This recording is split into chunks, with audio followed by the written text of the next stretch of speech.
edge reporting, and accurate breaking news coverage. We're having an earthquake. Oh, God. Hear it here first on Nationwide 90 FM. Is that really clip you starting? Tune in, turn up the volume, and listen. We bring a mix of news, entertainment, and sports to your lives. Nationwide 90 FM's live and continuous coverage of the World Championships in Budapest, Hungary. News and discussions week mornings. Coming up in the news at 6 for this morning. Entertainment in the afternoons, then news again in the evenings. Nationwide news at this hour. Fired. Also, tune in to the entertainment and sports shows in the nights and on the weekends. It is Boy Things After Dark right here on Nationwide 90 FM. Everything is news, from current affairs and entertainment to sports, business, and other categories. Nationwide 90 FM. This is Beanie Man. Give it to them. Zaga, Zen. From every whisper to every commotion. That's rubbish. The KSAMC cannot investigate itself. Was clip news really talking like that? Every news story unfolds here first at Nationwide 90 FM, the new revolution in media. Every sound is a story, and every story we share is news.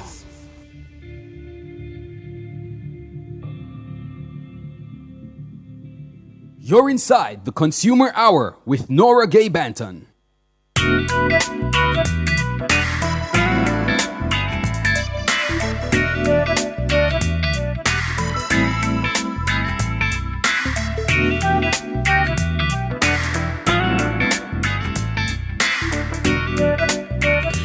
Good morning, good morning, good morning to you. It is Thursday. It's Thursday, March 14, 2024. We are alive and well, and for that we give God thanks. Good morning to you if you're listening on the 90 FM band, 90.3, 90.5, 90.7, and 90.9. Thank you so much for joining us on your radio. If you are listening and watching on YouTube, Nationwide 90 FM Live is the channel. We're at 6.33,000 subscribers. Thank you so much for subscribing. If you haven't already, please click the subscribe button, click the like button as well, and the notification bell so that you can be notified when we go live or when we post a video. Let's see who's already over there on YouTube. Good morning to you, Cheyenne Atkinson. Errol Townsend, good morning to you. Lornette Powell, Marvelous Marvin, KMC, good morning to you. Herman Hyatt, good morning to you. Let's see who else is there. Sonia, good morning to you. Kinsley Graham, good morning to you. All of you over there on YouTube, good morning. And thank you so much for joining us on this platform. If you are listening from our mobile app, which is available for free on the Google Play and the Apple App Store, good morning to you. And those on our website, the Listen Now option there, good morning to you as well. This day, Thursday, March 14, will be a day filled with news. As you know, the verdict in the Vybz Cartel and others trial will be coming up, handed down from the Privy Council at about 11 o'clock today. And of course, you can stay tuned to Nationwide to hear our coverage of that. We will be bringing it to you live, so you can stay tuned to our channel to hear that. And later on, we have budget debate presentation by the opposition spokesperson on finance, Julian Robinson. So, and of course, we will bring that to you as well live. So there's a lot to stay tuned for here on Nationwide 90 FM, and we'll do our best as usual to bring it to you accurately. Inside the Consumer Hour, though, this morning, we will be taking your calls. So the phone lines are open. If you have a consumer-related matter and you've done all you can to get it resolved and it's still an issue that you're having, then you can try us. Give us a call. The numbers to call 876-630-9371-4 or 618-8255. If you are unable to call, though, the YouTube live chat is open for you to leave your comments as well. We'll see the comments there and try to get to them, as much of them as possible, from the YouTube chat. If you are if the issue that you're having is something having to do with your personal account at home and your internet account with Flow or Digicel, your NWC account, something having to do with your premises, then it may be best for you to call, because we're going to need information from you, your mobile number, your account number, your full name, and other details that you may not want to leave in the YouTube chat. If it's about a utility pole being down, if it's about a road that needs repair, if it's about a broken water main, a burst pipe, then you can leave those issues in the comments. Just leave as much information as you can, so that when we are giving the information over to the relevant authorities, then we have as much details to assist them with rectifying the issue. If you called about an issue and it has not been resolved, then you can give us a call again, and we'll try our best to nudge the authorities again. If you called about an issue and it has been resolved, we like those calls as well. You can give us a call just to let us know that the issue is now fixed. We like to tick those off in our books. All right. So the numbers again, 876-630-9371-4 or 618-8255. If you're unable to call, remember the YouTube live chat is open. You can leave your comments there. All right.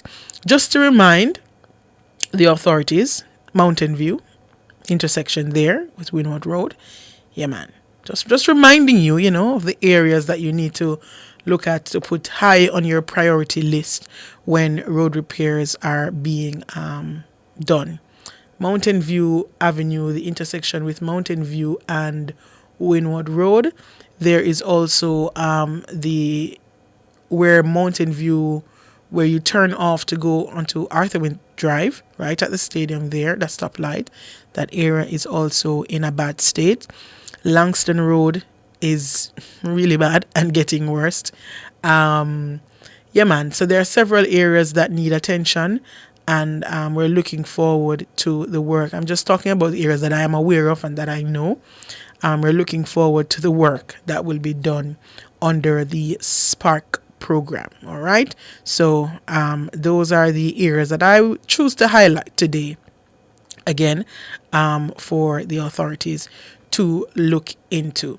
I also, maybe we should make an effort to reach to Flow as it relates to the additional funds that are charged for the changing of the wires from the copper to the fiber optic, and the additional charge that Flow puts onto the customer.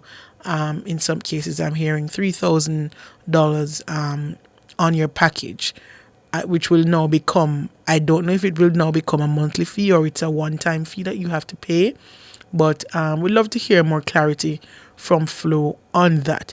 As I said before, while I understand that it's a change that will cost you, I hope that you will find a way to make that burden less on the customer. Carl, good morning. Yes, good morning. How are you? I am not too bad, Carl. How are you? I'm doing okay, thanks. Okay. So the reason for my call today is that as a consumer, I feel that I've done everything I can, and I'm a bit exhausted where my issue with GPS is concerned. All right, what's the issue? Sorry, go ahead. No, I'm saying what's the issue? Go ahead.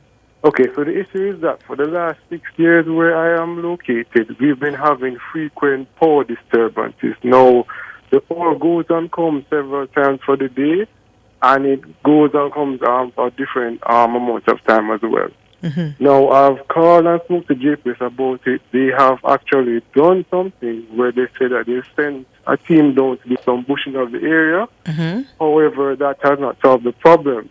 And we've also had blown, what's it called again? The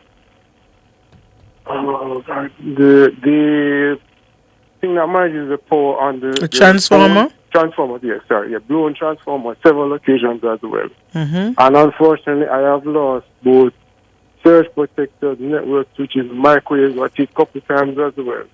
and we still haven't gotten a resolution. Now, the last thing I did was when I called and spoke to them is that the customer service representative told me that I could write an email, which I did on the 5th of February, explain the situation.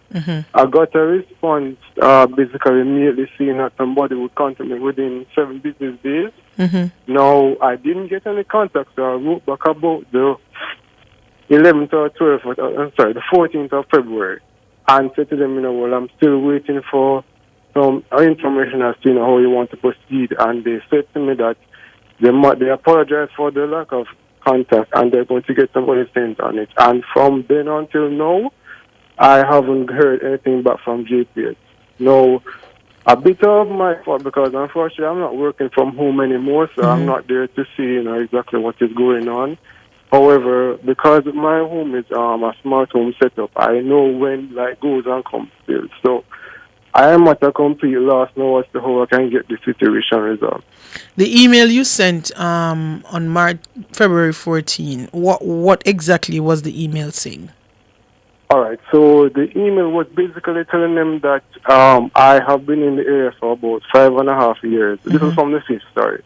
And that we're having some issues where the power goes and comes for several times for the day, and it is causing problems for us there. And to see if they can send a team to try to investigate what is going on in the area while we're having the frequent power cuts.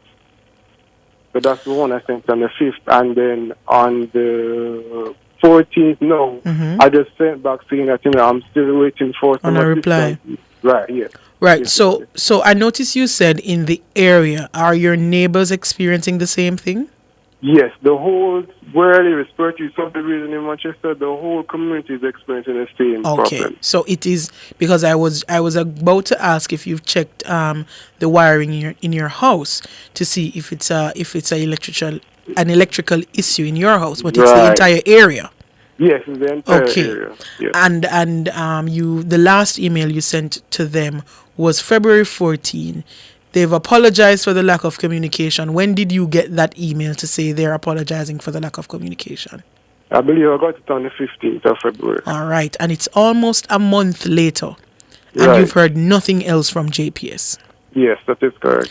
And this is where I feel like a broken record when I say, if you have a customer service department, if you have persons employed to deal with customer service, then JPS, there is no way on this earth that you should have a customer waiting to hear from you for a whole month. The customer reached out to you via email on February 5, followed up on February 14. And it is only through that follow-up that you were able to send a response to say sorry for the lack of communication. So is it JPS that you're waiting on another email to tell the customer sorry again? There is no way you should have a department with persons employed to deal with customer service and you have persons waiting to hear from you for an entire month, no communication, with an issue like this, where you are the problem. And it's an issue that you are aware of. Stay on the line. Carl, give your information to the producer. We are going to give it to JPS. But JPS, this is not a one-house issue. This is not a Carl issue. Before you go, Carl, what's the name of the community again? It's Spurtree subdivision in Manchester. Spurtree subdivision. All right, you can go to the producer now. Okay, thank you. No problem. Spurtree subdivision in Manchester is having inconsistent supply from you, JPS. It has already caused Carl a microwave, a surge protector, and God knows what else in the rest of the entire community. And you say nothing after months of reaching out to you, sending emails to you. You say nothing to the customer. And then, JPS, I am very sure that you don't miss a month to send the bill. I am very sure. I don't even have to get back Carl on the line to ask him if him getting bill every month. Because I know he does. We have to do better with customer service. We're going to take a break. When we come back, we continue taking your calls. If you have any issues and you're unable to call, you can leave them in the YouTube chat.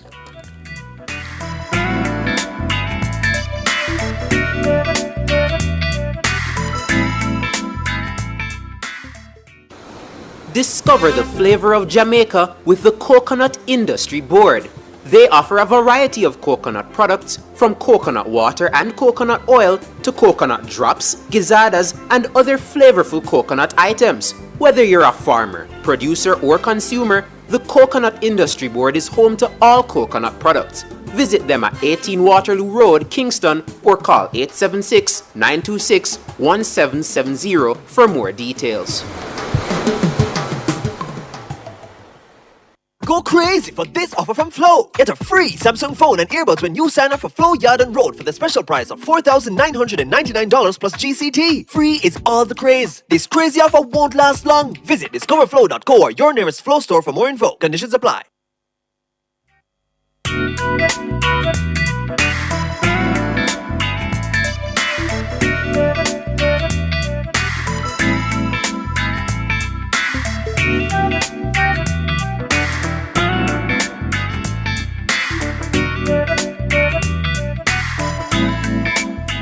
Good morning, good morning. You're back here inside the Consumer Hour on Nationwide 90 FM. I'm Nora Gay Banton. It's the Consumer Hour, and we're taking your calls inside the Consumer Hour this morning. The numbers to call, 876-630-9371-4 or 618-8255. David, good morning. Hi, good morning, Nora. Good morning. How are you? I am good at but Flow giving me a problem. I have my office. I have 3 phone lines at my office.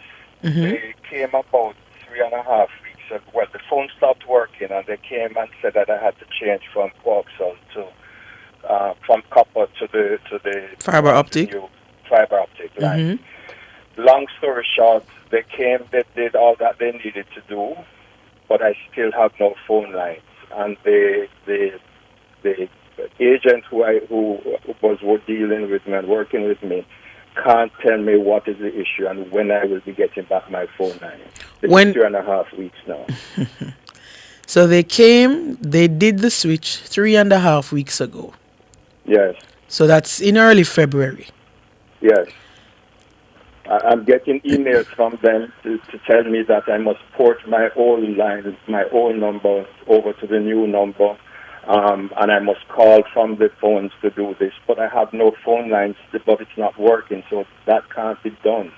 So I'm just at my wit's end with them now. So hold on, the instructions they're giving you is to do what?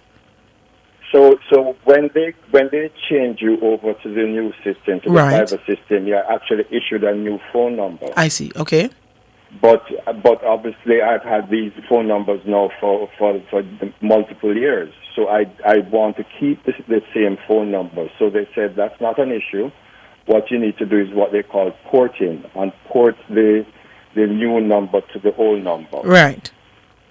Okay, so in order for you to do that, you need to call from the phone line. From the old phone lines? Yes. But yours are not working? But mine are not working, right. And the agent, each time I call him, he says, "What? It's not working yet." I get back to you, nothing. And nothing for 3.5 weeks now. Yes. Flow. And I know that they've been doing this changeover to fiber optic. It's a wide range switch over, but you have to do it right. You have to do it correctly, and these are your business numbers, right? That's correct. They did it at my home 2 weeks before that. It took a little long, but it happened. It happened in about a week. But I can't in my office be without my phone line. 3.5 weeks without your business phone lines. Flo, your customers are suffering. And you have to pay the bill, don't it? Well, did you get a bill? Yeah, absolutely, I have to pay for it. They tell you that you need to pay for it, and then they will credit you at whenever the line is restored. But that's cold comfort, really. And why not the other way around, Flo? Why not I pay you when the lines start working? How about that?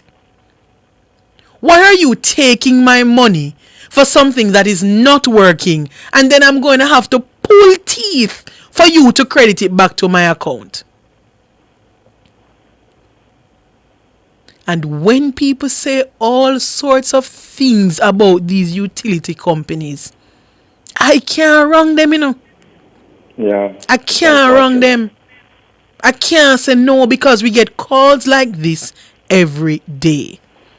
These kinds of calls come to us every day. We're gonna give this information to Flo. David, stay on the line. Give Michelle your information, your account number and so forth, business address and all of that, so that we can get it to them. But Flo, I am calling you out. This fiber, and we appreciate the switch to fiber optic, because of course it should mean more efficient service from you.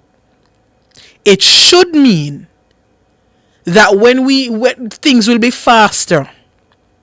It should mean less glitches. But the transition must be smooth, Flo. You cannot come to tell me you're switching out and I say, sure, of course, and you leave me without my business numbers for 3.5 weeks, and then you're gonna tell me to port the numbers, I must call you on the number that's not working. How am I going to call when the phones aren't working? Flo, you see how it don't make sense? You are sending an email to the man to tell him to port his numbers to the new numbers. He needs to give you a call from the old phone lines. But Flo, guess what? The old lines are not working. For 3.5 weeks now, the man has been calling, the man has been sending emails. When he calls, he hears, oh my God, the lines aren't working. Let me check on it for you. And then you don't get back to him.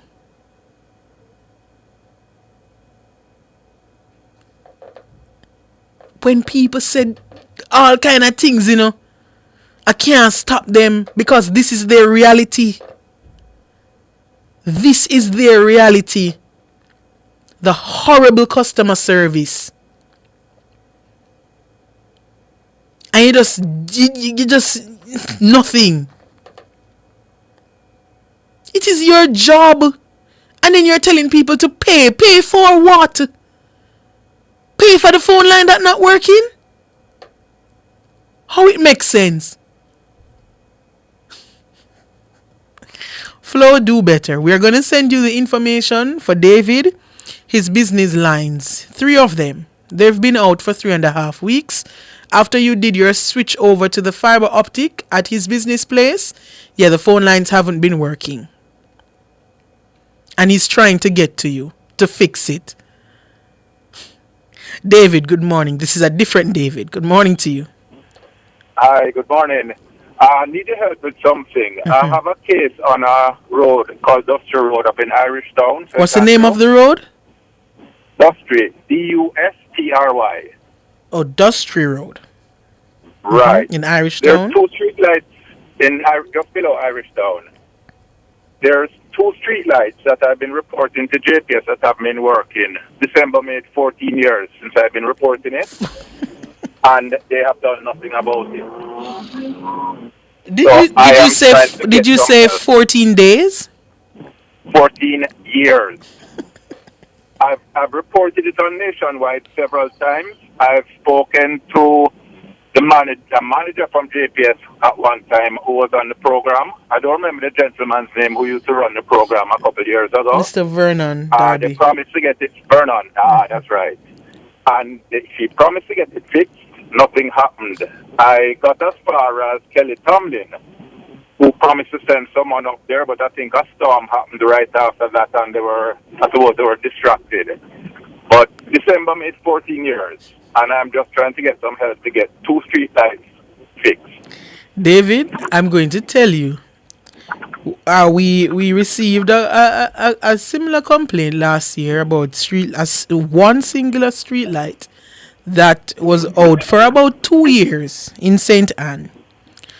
And Right. we spent months on it before JPS actually fixed it. Mm-hmm. These two you said you've been reporting for 14 years now. That's almost half my life. And I remember the last time I spoke on the program about it, it was 11 years. I remember telling her, the lady, it was 11 years, and she was very surprised and said she would get it fixed by the end of the week. Do you have the poll numbers? I have one of the poll numbers. The other poll number was damaged and has been removed, but I have one, and they're both near to each other. They're beside each other. There are only 2 poles on the road. Okay. Yes, well, not beside, but within a short distance. Okay, what's the number you have? 1 second, let me just quickly bring it up. But 14 years. And I always say, if the street light was there, if it was placed there, it means that it was needed.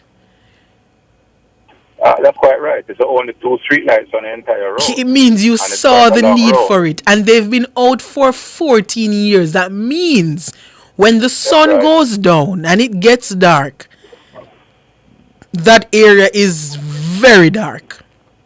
Extremely.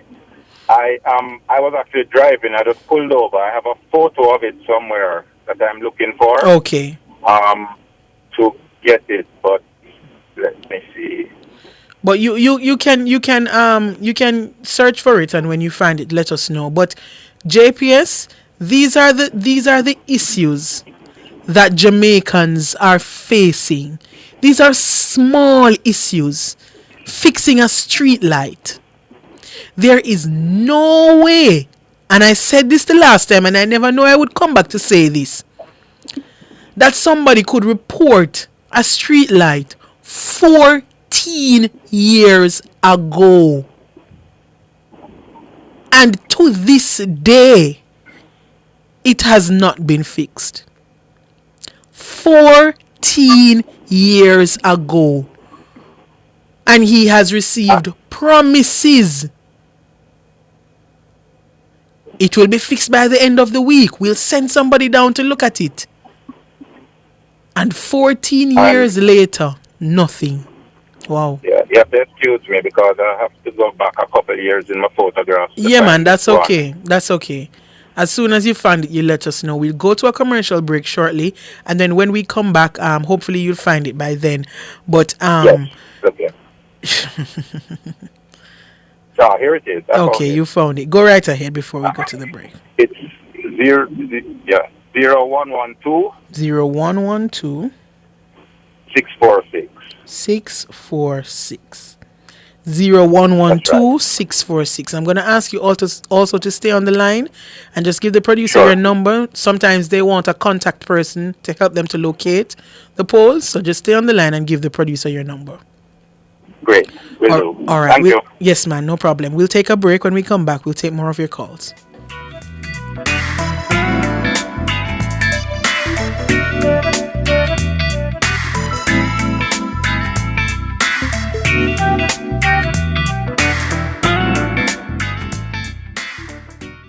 Spectrum Insurance Brokers provides quality insurance coverage and risk management services. The time by Spectrum Insurance Brokers Limited, setting the industry standards, is 9:30.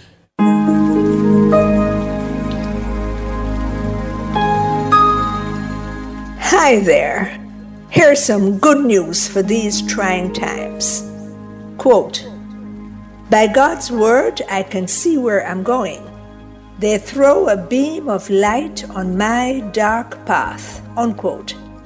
Psalm 119, verse 105. Listen for God's Word weekdays at 5:45 a.m. and 12:55 p.m. through Oasis. Stop by for a refreshing drink and share a God perspective for the day.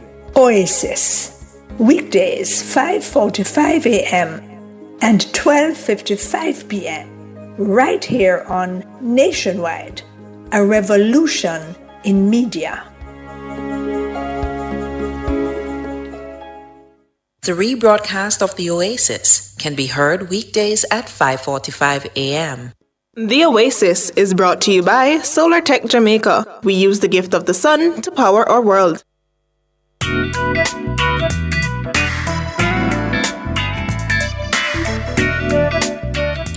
Good morning.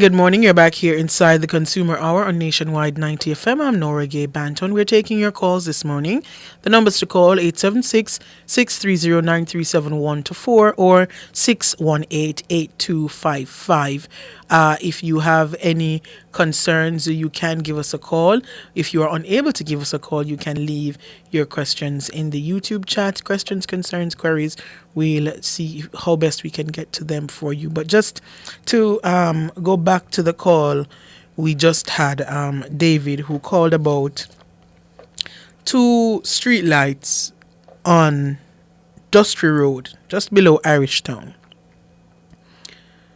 that he has been reporting to JPS for 14 years. Not 4, not 14 days, not 14 months, 14 years. 14 years.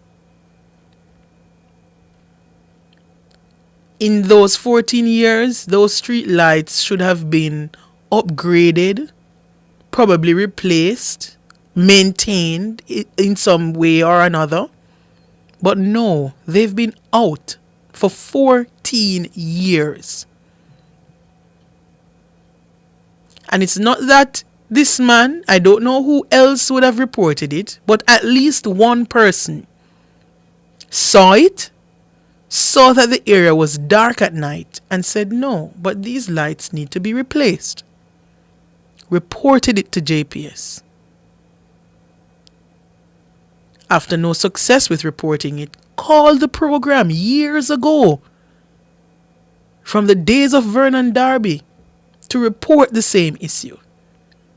Got a commitment from heads of JPS to say it will be resolved. At one point, according to David, a commitment by the end of the week, whichever week that was. I don't know which year that was. But they said by the end of the week, we'll get it fixed. And here we are, 14 years later.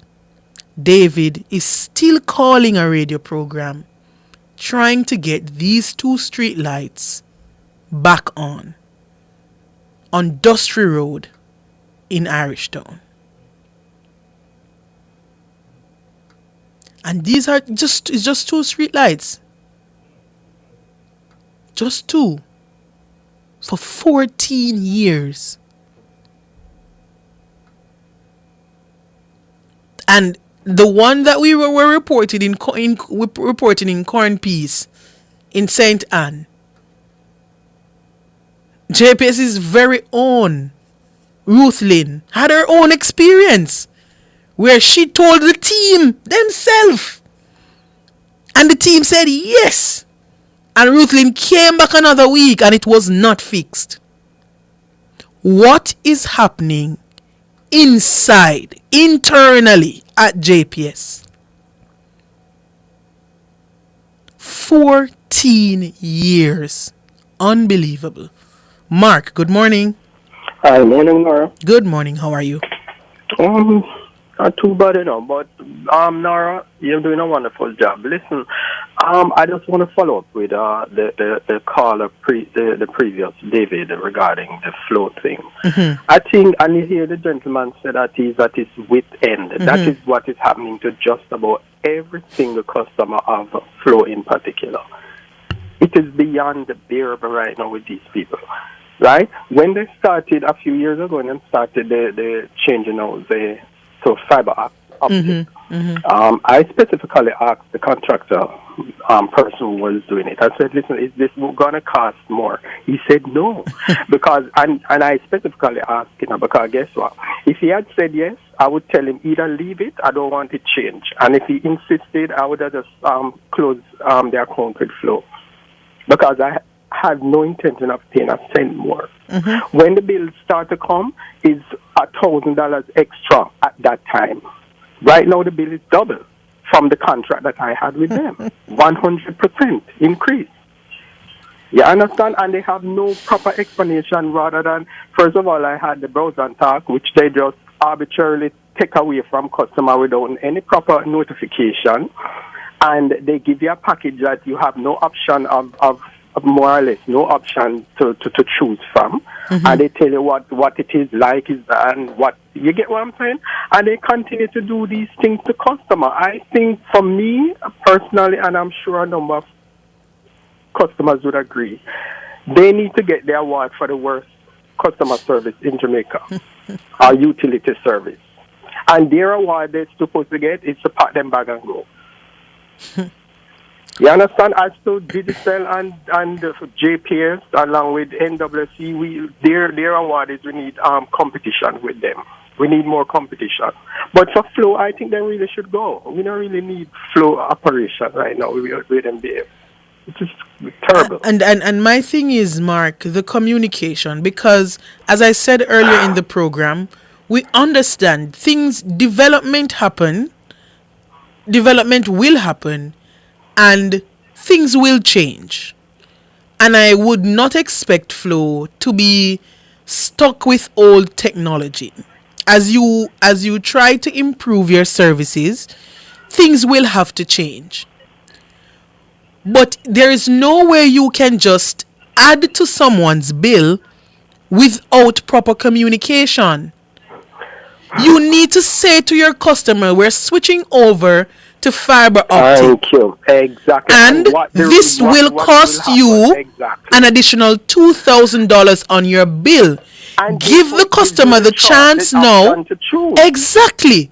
Give the customer the chance now to say, Flo, I don't want it. I am going to close my account with you. Exactly. Or, Flo, okay, no problem. I will pay the additional $2,000. Thank you. Or, Flo, I wish not to receive the fiber optic. And if Flo says to you, well, we have to switch to fiber optic, then you can say, well, Flo, I will close my account. Thank you. Bye. Thank you.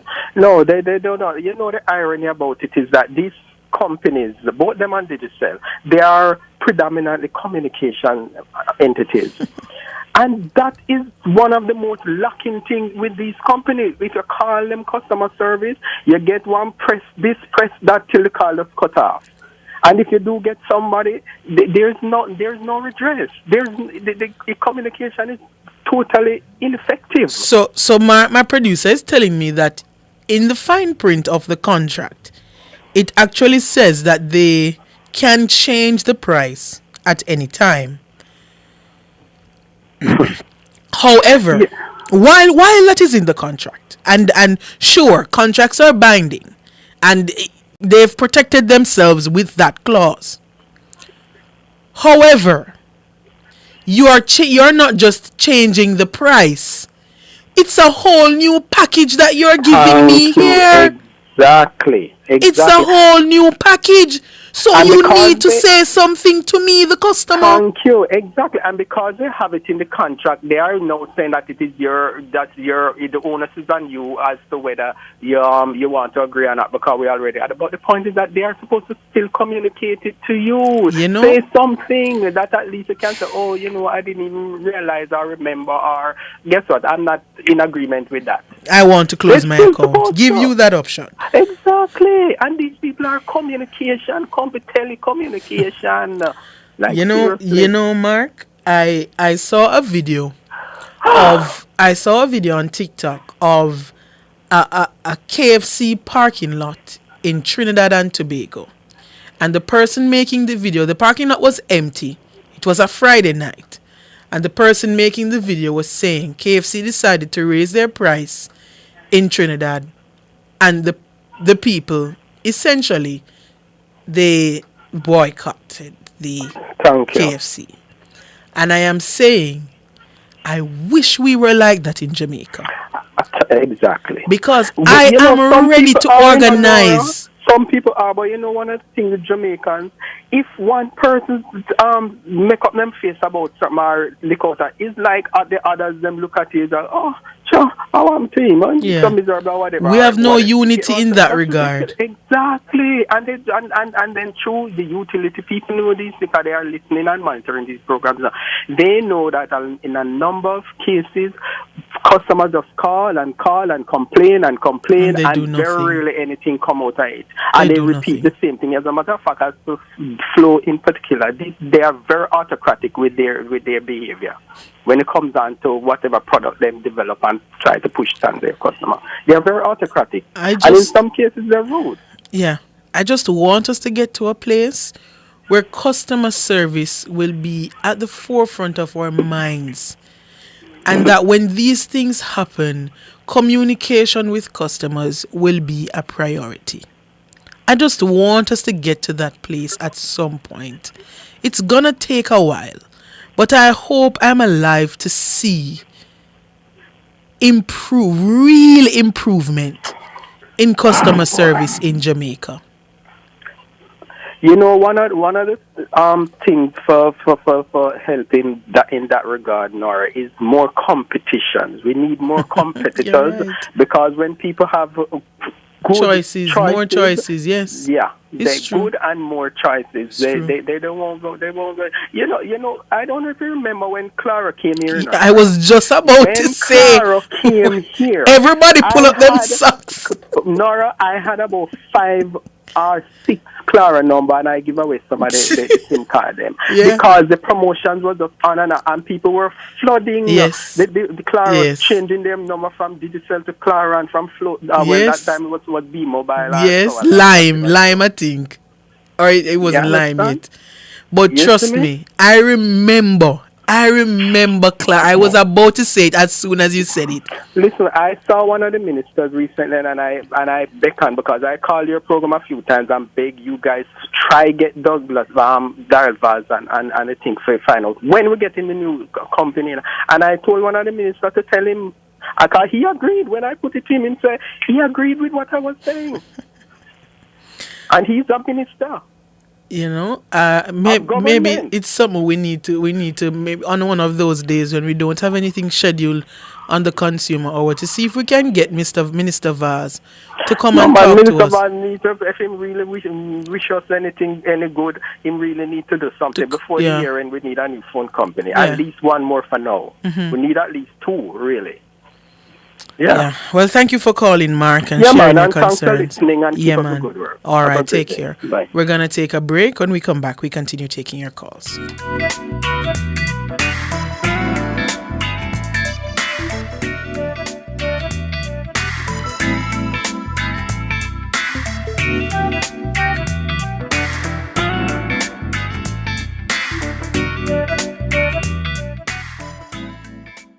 Fill all your prescriptions, get cosmetics and other pharmaceutical items at Mannings Hill Pharmacy, located at 34A Mannings Hill Road, Kingston. Telephone 924-6280. At Mannings Hill Pharmacy, they stock all the hard-to-get medication. The time by Mannings Hill Pharmacy is 9:45. Public sector workers, are you ready? Registration is now open for the exciting public sector debate competition. Gather your teams and register by March 29. Visit publicsectortransformation.gov.jm for registration details or speak to your HR department. The competition is organized by the Transformation Implementation Unit, building a better public sector for all. Discover the flavor of Jamaica with the Coconut Industry Board. They offer a variety of coconut products from coconut water and coconut oil to coconut drops, gizadas, and other flavorful coconut items. Whether you're a farmer, producer, or consumer, the Coconut Industry Board is home to all coconut products. Visit them at 18 Waterloo Road, Kingston, or call 876-926-1770 for more details.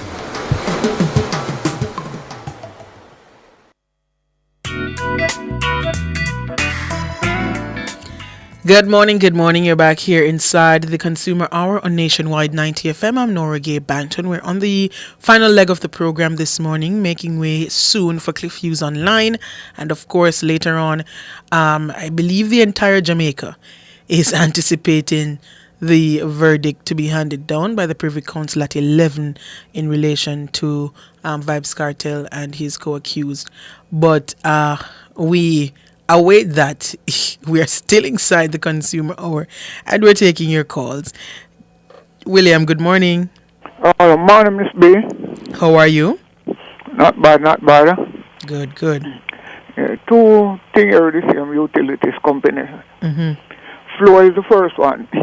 What I noticed, it happened to me and other people I know. When you have your landline and you have a problem with the phone not working or something, you call them to repair. So when they came, the first what they do now is changing out your line, put in the fiber line. Mm-hmm. After they do that now, they change your account number. And many people do not know. So your account number change.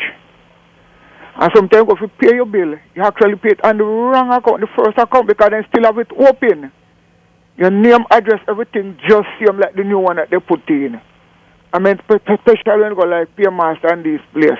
When you just give them your name and whatever, and just look up for your name and your address and so. Mm-hmm. And sometimes the whole account come up and you pay upon it. Sometimes when you realize that you're not getting no service, and when you check back, you realize that is the wrong account because they still have it open. And me just feel from they change it. Not you agree with them, they change it behind your back. They're not supposed to close off that account clean. So it's not supposed to be open. So how the account is open and what is happening with it? Because if you previously had the account and you now have a new account, then nothing should be happening on that old account. Yeah, man. Because when it's open and you go, you just sometimes you go, you don't have your account number, and you just give them your name and your address. Mm-hmm.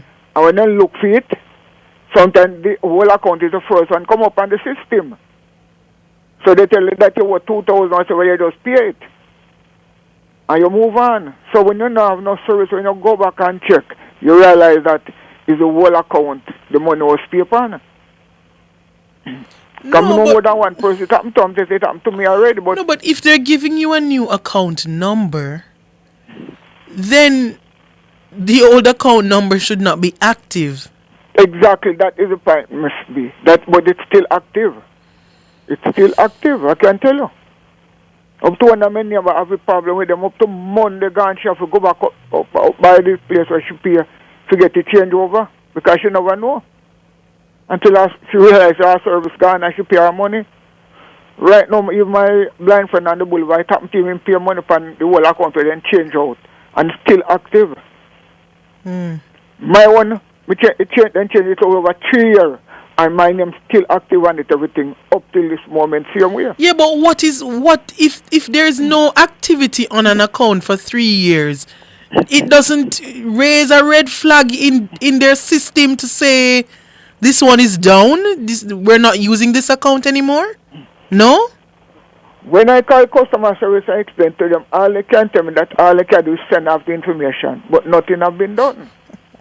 Because on the customer service, you cannot get no money from Flow enough to talk to them or anything, Only customer service. And it's only what they put on the system to them, they can explain back to you. Nothing further. So I don't know if William, you are or somebody need to do something. These accounts supposed to remove it's not supposed to be there active.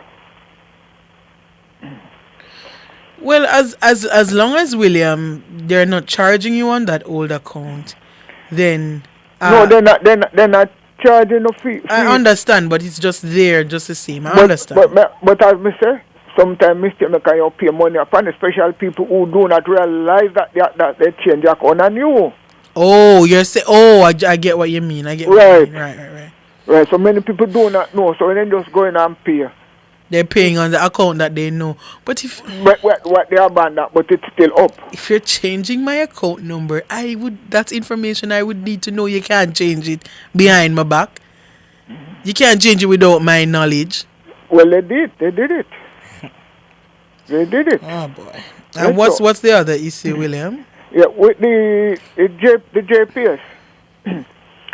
I don't know if you know the new system what they put in now. If your light cut off, I think it's 1,400 for a reconnection fee. But if they disconnect 2 times, you have to pay a deposit at 6,000 more. Mm-hmm. You know about that one? When you're disconnected, right, and you want to reconnect, you have to pay $1,500. Not 600, 6,000 for... No. For the first time I'm talking. Yeah, the first time I think it's 1,400 for the reconnection. Right. And then if you have 2 disconnections, right, and you want to reconnect again, you have to pay $6,000. You have to pay a deposit at $6,000 now, plus the reconnection fee and your bill. And I understand if you cut off more than 2 times, the more cut off is a higher fee you have to pay on your deposit.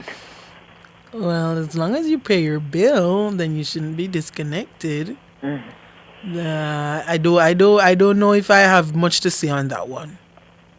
Okay. And before I go, with the gentleman from Irish Town there, right around, I believe the councillor, I think they should take up this duty to make sure that the street light in the area it's not take up, it's a part of their duty, William. It's not a matter of take up. It is a part of their duty. Right, so street lights fall under the local government. Right. Yes, it is a part of their duty as councillors. It's not a matter of take it up. So they're just sleeping. them just get some of them are re-elected, but they've a fresh new term now. Yeah, but many of them was there before. You are right. You are very right. You're right, William. You're right. Right, so I'm thinking something we're supposed to bring to the parish council or whatever. Yes, you're right. And stop call them out too. You're right. You're right. Thank you for that, William. Yeah, anytime somebody calls about a street light, I'm gonna find who is the council in the area and call them out as well too. As well as JPS. But exactly. I'll call out the council as well. You're right. You're very right. Thank you for that, William. Yeah, man. Thanks. All right. You take care. William is right. Street lights, they fall under the responsibility of the councillor. That's a local government issue. That is a local government issue. And they should bear part of the blame as well. Because if you're the councillor of an area and the street light has been out for 14 years, what have you been doing? You not see it. You not drive in that area. You not see that. Ah, boy. So much, as Mr. Hughes would say, the misery index. And the things that, away from the major things, like crime and health care and those things. Some of the things that cause misery in Jamaica are little things, Little things that some of these utility companies should sort out with ease. Little things. Something like a street light being out for 14 years should not be frustrating people, Mrs. Carnegie, good morning. Last caller for the morning. Morning. Good morning. I want you to know that what the man just said is perfectly true. It happened to me. Something like a street light. Your radio is on, Mrs. Carnegie. Oh, yes. You see, listening to you. All right. That is what I want to say. Right. He said several things just now. Which aspect of... One is that giving you a new number, giving you a number. A new account number. You about it. And having you pay to this new number. It happened to me if I did not have a good friend like Roy Banks, and I'm bawling out his name. He helped me to get back my old number. They all changed my number, Picnic. Listen. Who is this? Your account number? Your account number was changed? No, my phone number was changed. Your phone number? Gave me a new phone number and a new account number. The landline? Yes, my landline. And this is a number that I'm calling you on I've had it for years. And somebody just called me and said, what you saying? And then when they went to pay, it was one confusion. And it's a good thing I had an old friend who had a friend. And I've now got back the number that I've had for many years. Mm-hmm. So what I'm telling you, what the man is just saying is true. This is something I had cannot to call you. It's disgusting, yes, man. Yes. And remember that some of us are seniors, right. like myself, Right. And something as simple as saying to the customer, is it that they also changed to the fiber optic with you? Yes. Something yes, as simple as when the and technicians come. And then they call me to tell me, you have a new number. Can you imagine my adjusting to this new number?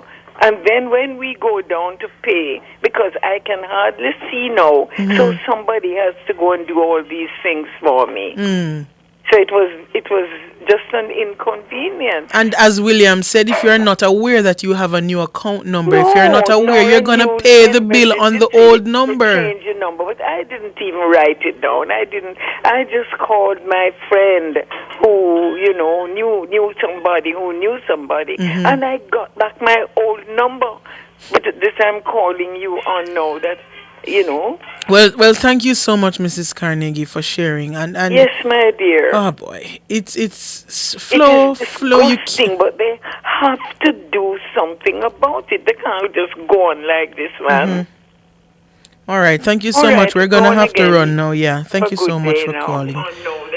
That's where we're gonna leave it for the Consumer Hour this morning. Making way now for Cliff Hughes Online.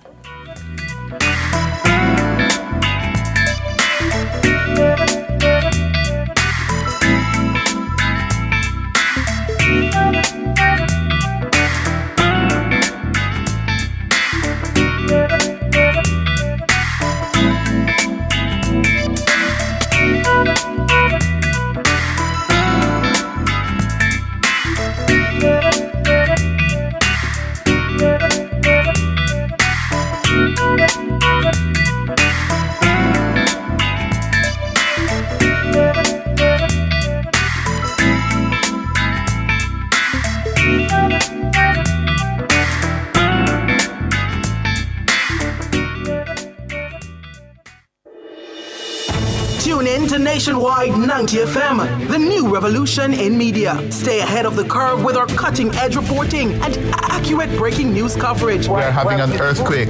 Oh, God. Hear it here first on Nationwide 90 FM. Is that really Cliff Hughes talking? Tune in, turn up the volume, and listen. We bring a mix of news, entertainment, and sports to your lives. Nationwide 90 FM's live and continuous coverage of the World Championships in Budapest, Hungary. News and discussions week mornings. Coming up in the news at 6 for this morning. Entertainment in the afternoons, then news again in the evenings. Nationwide news at this hour. Fired. Also, tune into the entertainment and sports shows in the nights and on the weekends. It is Boy Things After Dark right here on Nationwide 90 FM. Everything is news, from current affairs and entertainment to sports, business, and other categories. Nationwide 90 FM. This is Beanie Man. Give it to them. Zaga, Zen. From every whisper to every commotion. That's rubbish. The KSAMC cannot investigate itself. Was Cliff Hughes really talking like that? Every news story unfolds here first at Nationwide 90 FM, the new revolution in media. Every sound is a story, and every story we share is news.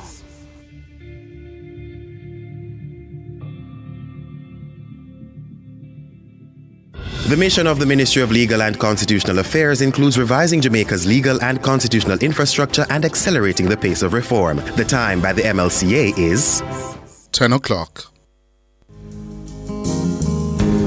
hands were steady, my eyes were clear and bright. My walk had purpose, my steps were quick and light. And I held firm to what I felt was right, like a rock. Like a rock, I was strong as I could be. Like a rock, nothing ever got to me. Like a rock, I was something to see. Like a rock,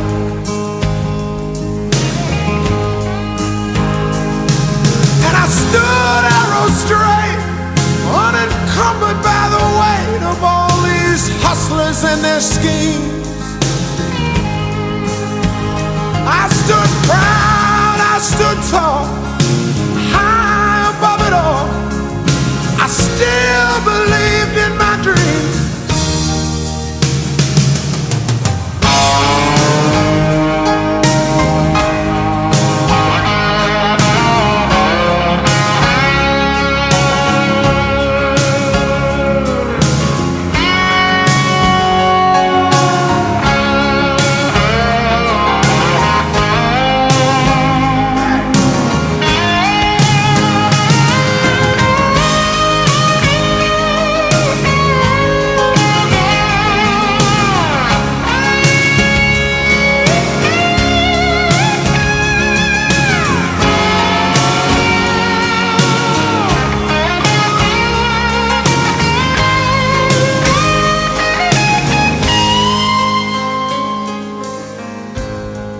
Good morning. Let's get to work.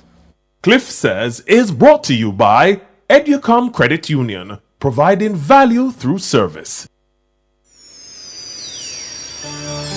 Cliff Says, what's on his mind? Unfiltered analysis and commentary. My hands were steady, my eyes were clear and bright. My walk had purpose, my steps were quick and light. And I held firm to what I felt was right, like a rock. Like a rock, I was strong as I could be. Like a rock, nothing ever got to me. Like a rock, I was something to see. Like a rock,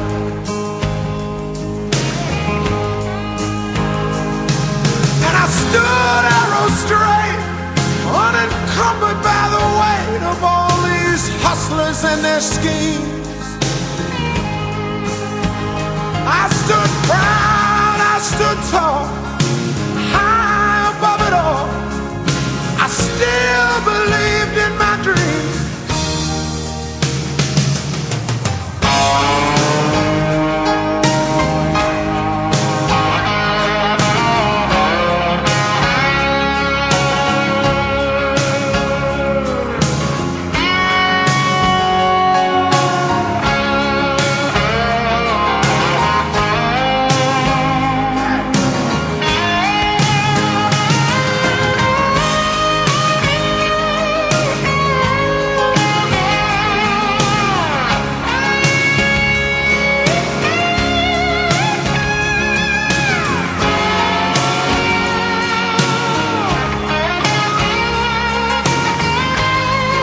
Good morning, good morning. Thank you so much for joining us here on Cliff Hughes Online on this Thursday morning, Thursday, March 14, 2024. Do you recall, Damien, Nora, King, do you recall this morning, 4 years ago, what was happening in Jamaica? 14th March 2020. What was happening in Jamaica? We were entering our first day of lockdown precipitated by COVID. Yes. Yesterday was exactly 4 years since the country entered into lockdown in responding to the COVID pandemic ravaging the world at the time. We weren't getting used to it. It was our first day in lockdown 4 years ago. Yeah? And for a lot of people, memories of the lockdown and the scourge that was COVID are still fresh. A lot of families, thousands of Jamaicans died, and we lost loved ones, families, friends. Yeah? And here we are 4 years later to the day. Yeah? Also, I'm being reminded that yesterday was 10 years to the day that Cartel and his co-convicts in the killing of Clive Lizard Williams were convicted, found guilty. 10 years to the day. Yeah. And here we are this morning, waiting for another 54 minutes when we will hear from the Privy Council in London whether the law lords have agreed with the appeal of Vybz Kartel and his co-convicts. Yes? What will be the ruling, the decision of the law lords? Big moment. And it's a big moment because Vybz Kartel, whose given name is Adidja Palmer, has been a big figure on the Jamaican landscape for quite some time. He was at his peak at the time of his murder trial, along with Sean Storm Campbell, Kahira Jones, and Andre St. John. Yes, they were all convicted of the murder of Clive Lizard Williams in 2011. And they have maintained their innocence since then. They finally appealed the matter to the Privy Council, and that was held over 2 days last month, from February 14 to 15. And the law lords, a month later, say they have reached a decision, and we will hear that decision in just under an hour. It's 9 minutes after 10 here in Jamaica. It's 9 minutes after 3 in the afternoon in London. And at 4 o'clock London time, 11 o'clock Jamaica time, we're going to be telling you what is the verdict. Speaking on Nationwide this morning, earlier this month, Sean Storm's lawyer, Bert Samuels, says the defense team will strongly oppose the case being sent back to the local court of appeal to consider a retrial. The men have already spent 15 years, 14 years in custody. Secondly, they have to pay attorneys again for trial. Thirdly, the witnesses are not necessarily available. They can't be found. Fourthly, the pre-trial prejudice of those voice notes, and the people have been told what the case is about. It's going to be difficult to find a juror, or a jury rather, which has not been influenced by what they have heard in the media. And it's just in the interest of justice that this should be over. They have served, some of them, a third of their sentences already. Bert Samuels, one of the attorneys. Well, this verdict has implications not only for Cartel and his co-accused or co-convicts, but also the wider justice system in Jamaica. I know there are concerns about what verdict may come down and how that will trigger a response in sections of the country, in particular some communities. We're going to be covering that for you this morning. So we'll let you hear the verdict as it is being read. By the way, we must tell you, you will not be hearing the law lords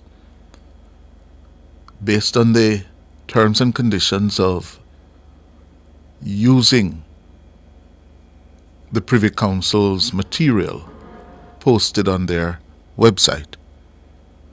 We're not permitted, yes, we're not authorized to broadcast the actual audio of them reading the verdict. So what we'll be doing is, of course, we have team coverage this morning. We have a reporter assigned to listen, and he will be sending me the key points via WhatsApp. Yes. I will relay that to you. And so soon as the verdict is known, we'll be getting immediate reactions from across the country, frankly, yeah, to find out what is happening in terms of the reaction. We have a team of reporters as well, placed at strategic locations to get a sense of how it's going down. All right? And we will begin that at 10:45, at a quarter to 11. Yes? So stay with us. You'll hear it first here. This morning, what Nationwide first reported last week, it's now been confirmed that the country's new Commissioner of Police is Dr. Kevin Blake. The official confirmation came yesterday morning that Dr. Blake came out ahead of the three other DCPs who applied for the job. And come next Tuesday morning, he will take over from Major General Anthony Anderson as Commissioner of Police. And as we have been reporting, he will be the 15th Commissioner of Police since 1973. And 1973 because prior and up until 1973, we have had foreign nationals being commissioners of police in Jamaica.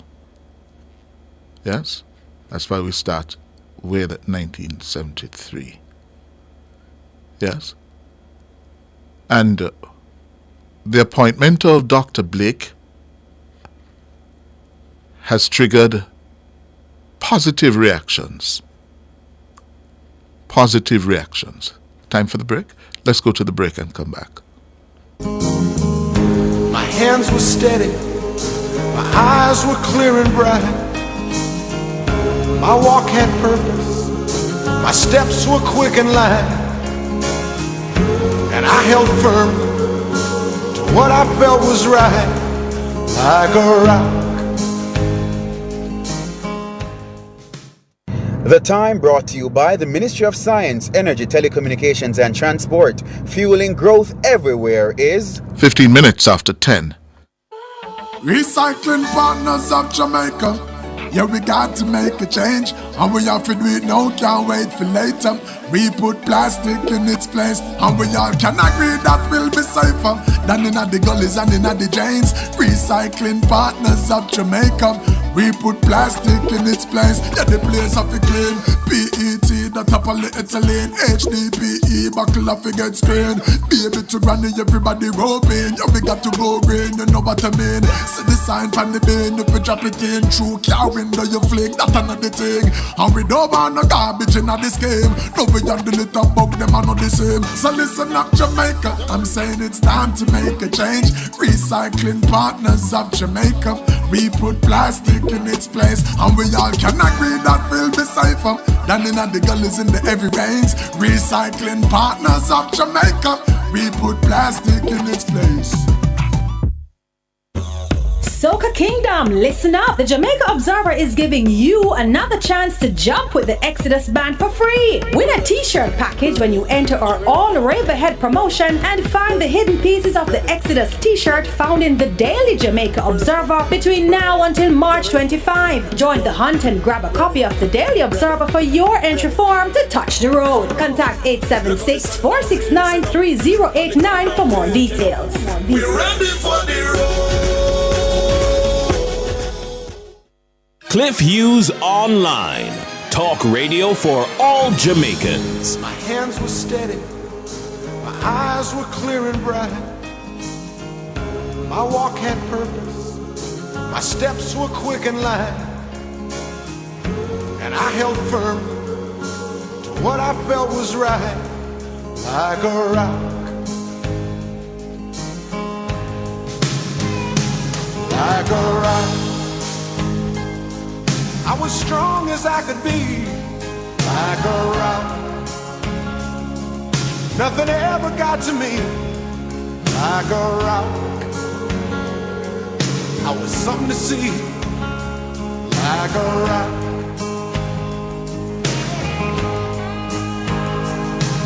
And I stood arrow straight, unencumbered by the weight of all these hustlers and their schemes. 18 minutes after 10. So, it seems the appointment of Dr. Kevin Blake as the new Commissioner of Police is being well received.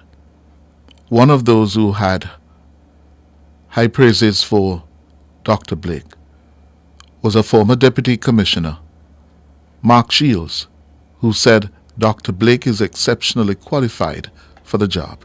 I think he brings the right balance of operational and strategic planning, intelligence and technology experience that will give him all of the skills that he will require to be, an excellent Commissioner of Police.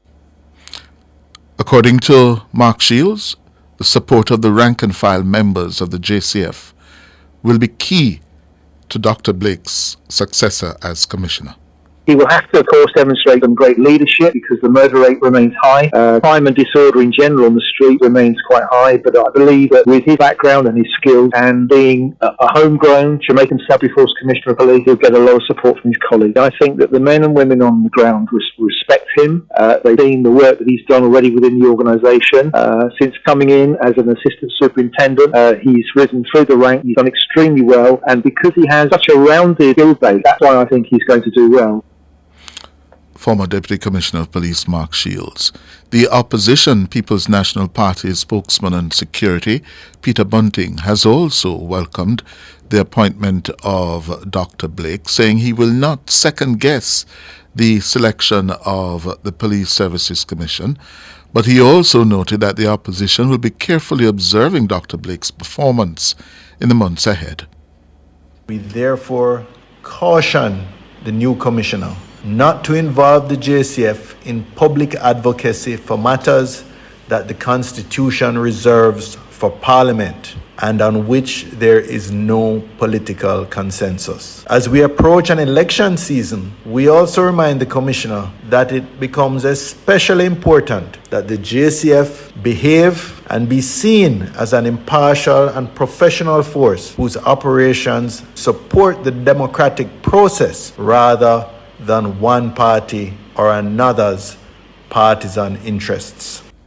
Senator Peter Bunting, the opposition spokesman on security, right? So cautiously welcoming, but at the same time telling him, we're watching you. Be careful. Keep the force professional as we enter this period of the run-up to a general election.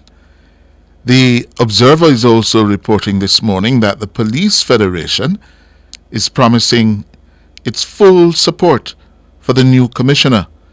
The Observer, in a piece this morning, says General Secretary of the Jamaica Police Federation, Corporal Arlene McBean, told the paper on Wednesday that the Federation is, quote, quite happy with the selection of Dr. Kevin Blake as our next Commissioner of Police. Whilst we recognize the brilliance of all the other Deputy Commissioners, Dr. Blake has been, I would call him, the wind of transformation in the JCF through technology and other means that has seen different areas of the JCF that we would never thought of being modernized to a level of acceptance and recognition. We are at a level where our thrust is to improve on different areas of policing in order for the citizens of Jamaica to be safe, she said. We're giving our full support to our new commissioner, and we want to thank Major General Anthony Anderson for the tremendous job that he did while serving as Commissioner of Police. That's from the General Secretary of the Police Federation, Corporal Arlene McBean. All right, so it seems as if Dr. Blake, is enjoying the welcome, and confidence of several sections of the country. The Gleaner's story is headline on, that's a story on his appointment as well. The Gleaner's story says, proof in pudding. Experts, stakeholders welcome Blake's appointment as commish with caution. And they quote Mark Shields as well. And they also canvassed the views of a former commissioner, Rear Admiral Hartley Lewin, and the president of the private sector organization of Jamaica, Mitri Siaga. He says that Blake should stay on the program that his predecessor was pursuing, noting that Anderson did the hard work and the country was now beginning to reap some of the benefits, with major crimes down by 17% year on year. According to Metri Siaga, I welcome Dr. Blake. I believe he's a great person, and I wish him all the best and offer the PSOJ's full support for his tenure as commissioner. All right? So that's the front page story of the Gleaner as well. Out west, it's 24 minutes after 10 o'clock. Out west, Westmoreland, Grange Hill, problems. Yes? The gangsters, the King Valley Gang. Remember that gang that hit the headlines some years ago? And several of their members, including their leader, sent to prison. Well, the police are now reporting that remnants of the gang are consolidating and they are re-emerging in Grange Hill and other parts of Westmoreland. And they are being confronted by what is an emerging gang, the Ants Posse Gang. You hear the name? Ants Posse Gang. So them bite like ants. The Ants Posse Gang and the King Valley Gang, they are at war in Grange Hill. As a result of which, up to last Saturday, 5 people were killed. 3 schools had to be closed because of the violence and the tension in the areas. Schools are expected to reopen today, yes, according to the commanding officer for the area, Assistant Commissioner Clifford Chambers.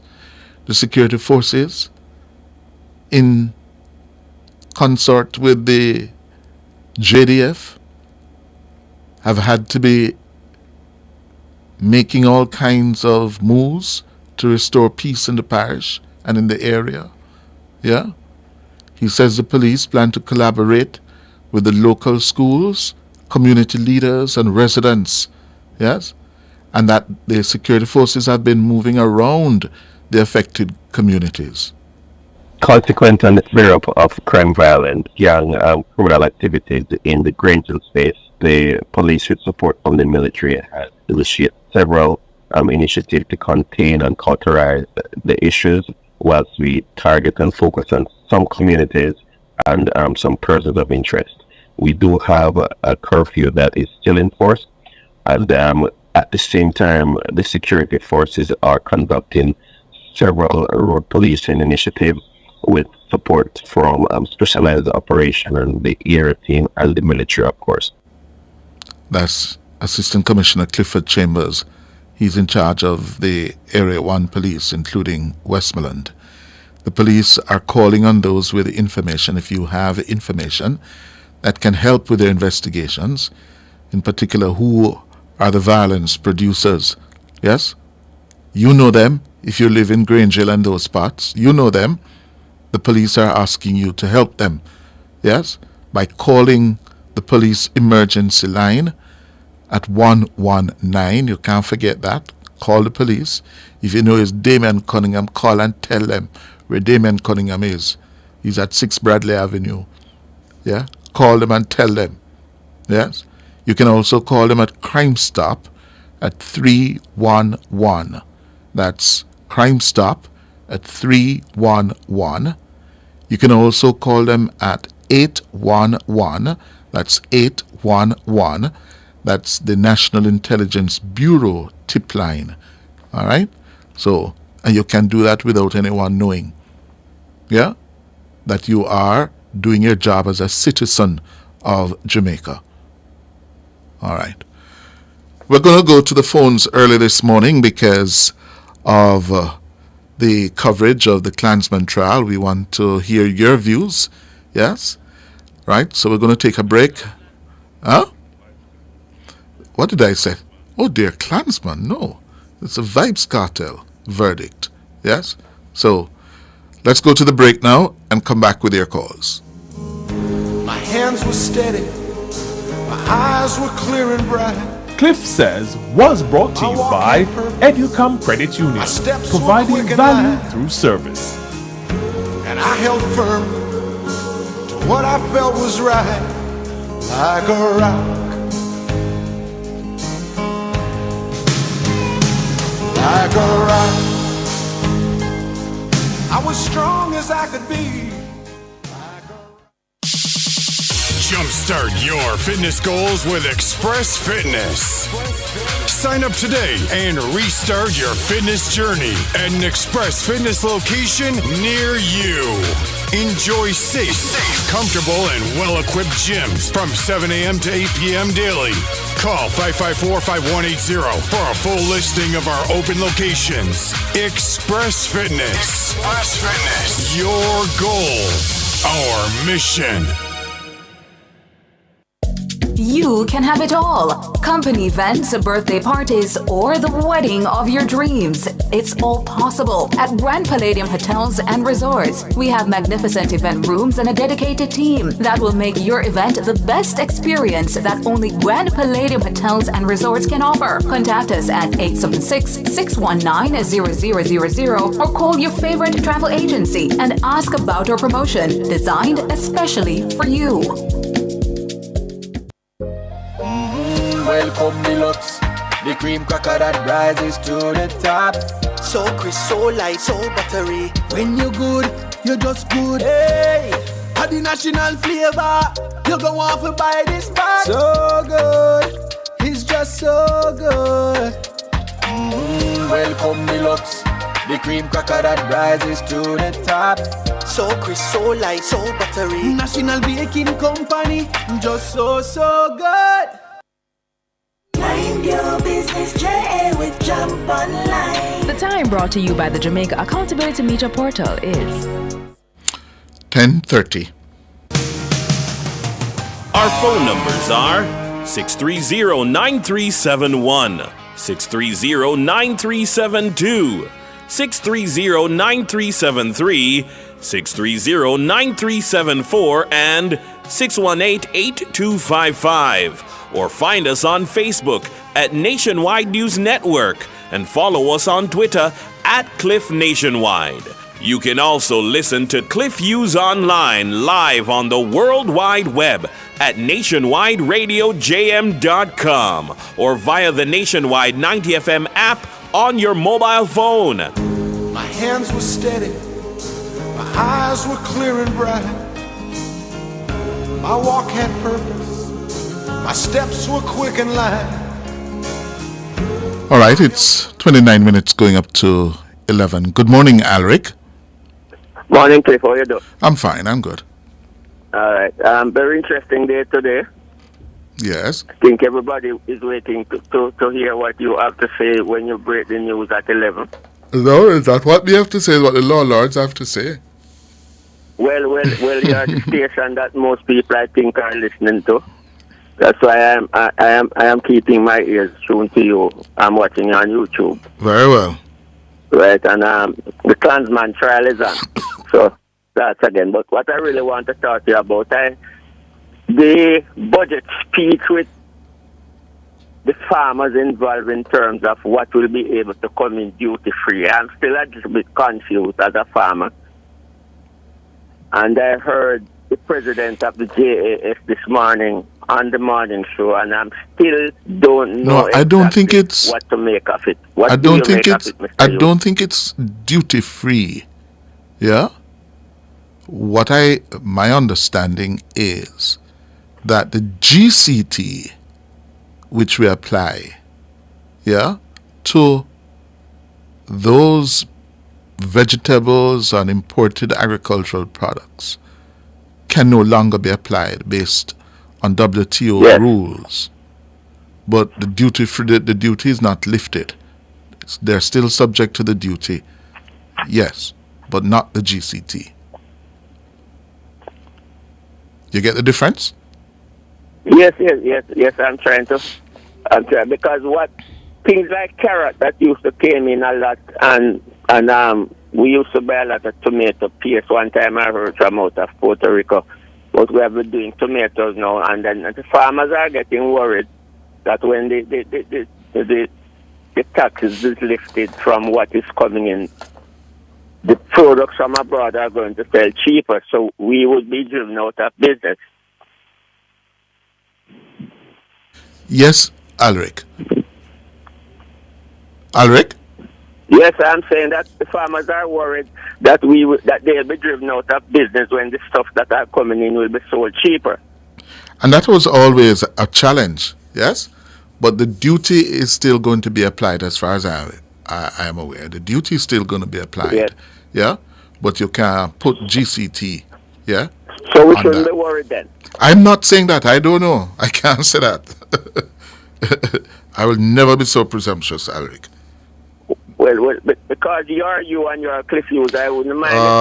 No. Wanna give me too much burdens to carry. Wanna give me too much burden for carry, Alric. Alric, stop it. Wanna give me too much burden for carry. Okay? Hello? Wanna give me too much burden for carry. No, man. No. Don't do it. Don't do it. All right. Cliff, you remember this young man I spoke to you about before I go, who said you have made him into what he is? No. Which one that is now? I saw him again yesterday, and he says to tell you hi. Mm-hmm. Oh? How did I contribute to that? Yes. So, all right then, Cliff. Have a good day. All right, Alric. Good. Good. All right. Oh, boy. No. Will not kill me before time. Everything. No, sir. It's 25 minutes going up to 11. And it's all about what we're expecting to learn from the law lords in about 25 minutes, beginning about 25 minutes. Yes? And we're taking your calls now. I see the YouTubers are already out in their numbers. Yes? All right. So, let's go to the break and come back with more of your calls, huh? My hands were steady, my eyes were clear and bright. My walk had purpose, my steps were quick and light. And I held firm to what I felt was right, like a rock. Like a rock. I was strong as I could be, like a rock. Nothing ever got to me, like a rock. I was something to see, like a rock.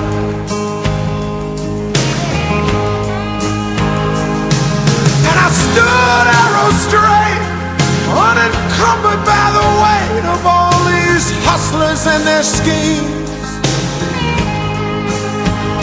I stood proud, I stood tall, high above it all. I still believed in my dreams.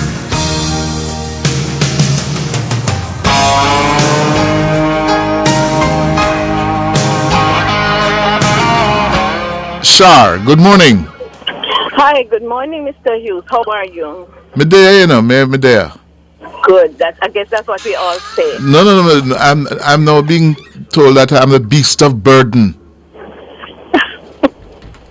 Me never make for that. No, but let me tell you this. Let me say this to you. Mm-hmm. I've been needing to call for about 3 years now, and it looks like today is the day. And Mr. Beast of Burden, I remember, I think it was last year, you saved a gentleman's life. I don't know if you remember. The man went up on the roof in halfway tree. And I think he was a fireman or something, but he went up on this, climb up on where the bus terminus in halfway tree. Uh-huh. And I was listening to the program, and basically, to me, you did everything. You did everything to encourage him that if he's alive today, it is your doing. So, Beast of Burden, you save people's lives. Oh. The other thing is, I have been listening, and you have helped persons. And I remember another program that this lady, people who lost their money, and this lady for about 3 years, they're taking $30,000 out of her account, and she couldn't get it back. But persons who they took $1 million and whatever, took 2 tools, they were able to get back theirs. Mm-hmm. And you are the one who helped that lady after waiting 3 years. Mm-hmm. There are other things, but just know that you beast of burden, but you are helping people to survive. Well. And I want to thank you, because I wanted to thank you for those 2 things that I remember right away. Okay? Yes, ma'am. We need somebody to help our people. We need somebody to help. And one of the things I want to point out, I want to say, so I just beg you to bear with me. Yes, because ma'am. I'm so concerned about our people, even though the record is showing, the saying is that, oh, we're doing so great, we're doing so great. I grew up in Spanish Town, And I notice that the place there is such a wreck.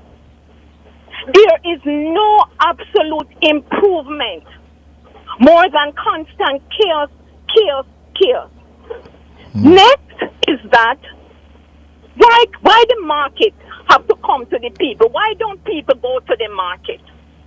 Why across the country we have to have all this?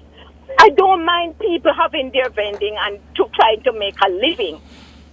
But what it does is also create chaos, traffic jam, and just disorder.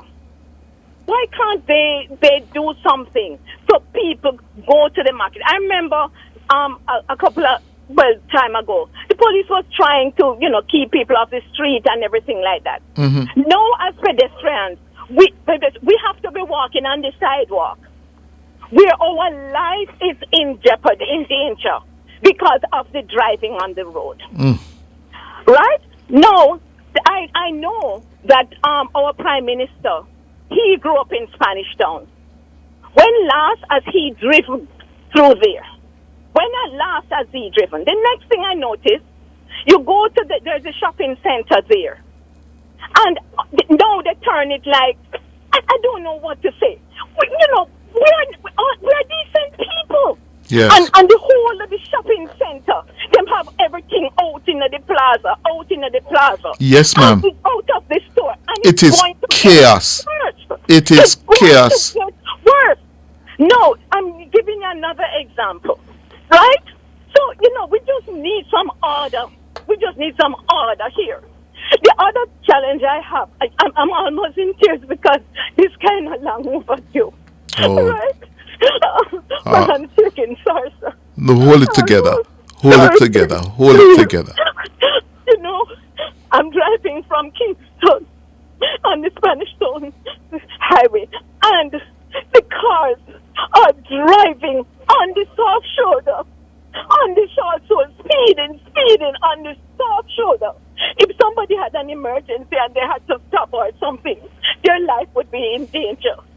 Why can't we have some order? Then I noticed that the police, one day I was driving and the cars going, west, and they were going on the opposite side when the other cars supposed to be coming. I had to call the police and say, could you please come down here? On a Friday, it's like madness. I had to call the police station. I said, people's lives are in danger. Can you please come down here? And it's the same thing on the highway. The police was way down nearer to the turnoff to go to Portmore. That's where the police was. But yet, all the driving on the soft shoulder was from you reach from 6 Mile, come all the way up. And we don't drive slow here. This is disorder. The other challenge that I have too is that as Jamaicans, we have to appear all a man like to go to a beach.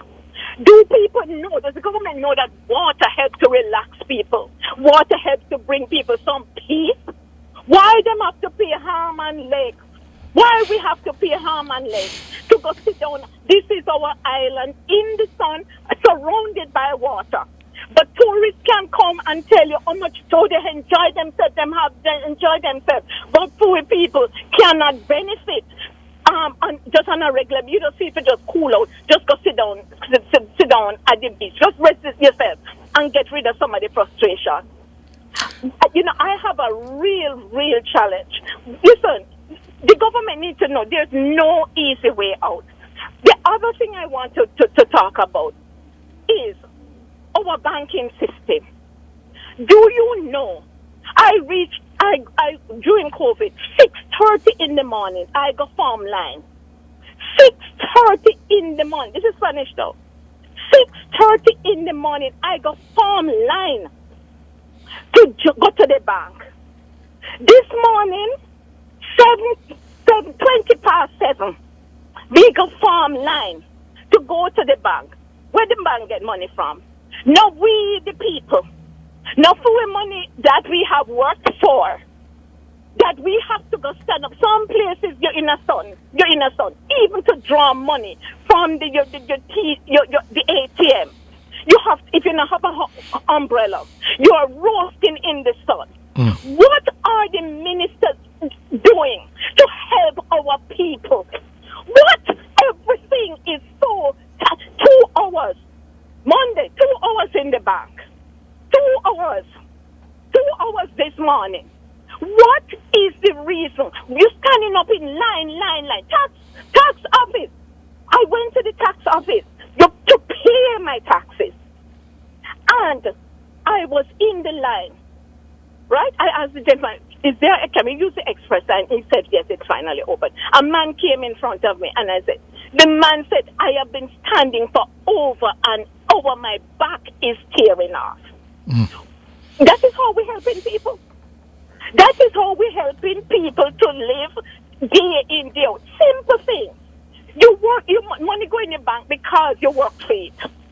Right? We're not people giving us anything. At the last year I was in the bank. This lady have to take time off from work. Losing pay. You know, Miss Shar? Miss Shar? Yes, sir. I have listened to you going now for about 10 minutes. And Thank you for your patience. Yes, ma'am. Because you needed to vent. And I am sure you speak for thousands of Jamaicans. I call them the pain points of just carrying on with what should be normal, routine, daily activities. That's right. And so many Jamaicans like yourselves are just sick and tired of the disorder, the pain points that we have to endure. And I think you said it very, very eloquently this morning. Those who have ears, let them hear. Thank you very much, Shar. Thank you, Mr. Hughes, and God bless you, protect you, keep up the work. And I say fear is no gift. Absolutely. And we have to help our people. Just this last thing. Our ministers, they need to go around and see what's going on. Yes. I would like whoever is in charge of the taxes. Come out to the air-conditioned offices and vehicles. Thank you very much, sir. And go see what it is like. Exactly. Yes. Go and see. Go to the... Let me ask you. They don't see the crowd of people, but they're not wondering why people have to line up at every bank. So the first time I'm 17, I'm not a baby now. I joined NCB. Never see it like this. I had to commend the guy at the tax office the other day to just thank him because he was just working so fast to get people served. Yes. That is rare. All right, Mr. Shar. I'm truly grateful. Thank you, Mr. Hughes. And thanks for calling. God bless you too. Okay. Good. Care. My hands were steady, my eyes were clear and bright. My walk had purpose, my steps were quick and light. JumpJA.org, mind the business JA with Jump Online. Are your business? They keep your government in line. Funded by the European Union and the UK International Development. Go crazy for this offer from Flow. Get a free Samsung phone and earbuds when you sign up for Flow Yard and Road for the special price of $4,999 plus GCT. Free is all the craze. This crazy offer won't last long. Visit discoverflow.co or your nearest Flow store for more info. Conditions apply. Welcome Deluxe, the cream cracker that rises to the top. So crisp, so light, so buttery. When you're good, you're just good. Hey, had the national flavor. You go want to buy this bag. So good, it's just so good. Welcome Deluxe, the cream cracker that rises to the top. So crisp, so light, so buttery. National Baking Company, just so good.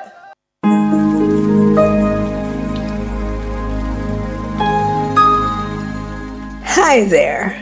Here's some good news for these trying times. Quote, by God's word, I can see where I'm going. They throw a beam of light on my dark path. Unquote. My hands were steady. It's 10 minutes going up to 11 in Jamaica. It's 10 minutes going up to 4 p.m.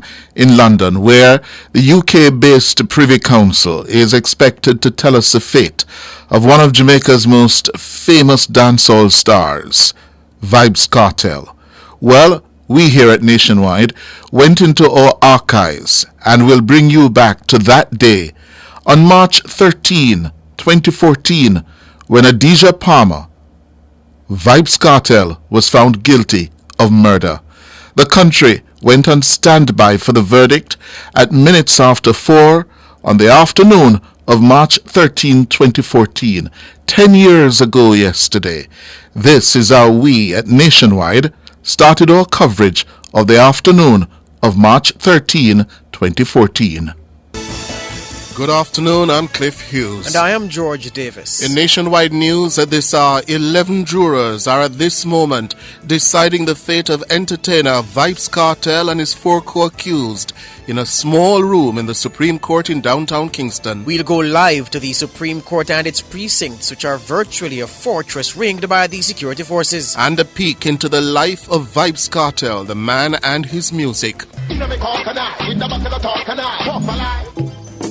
Up to the time, timeless. You know it's Cartel, them girl angel. And later on our broadcast, in our cover story at 5:35, the jury deliberates. After nearly 2.5 years behind bars and 65 days of trial, entertainer Vybz Kartel could know his fate today. We'll join our reporters Abka Fitz-Henley and Rashawn Thompson live at the court in downtown Kingston. Also in the cover story,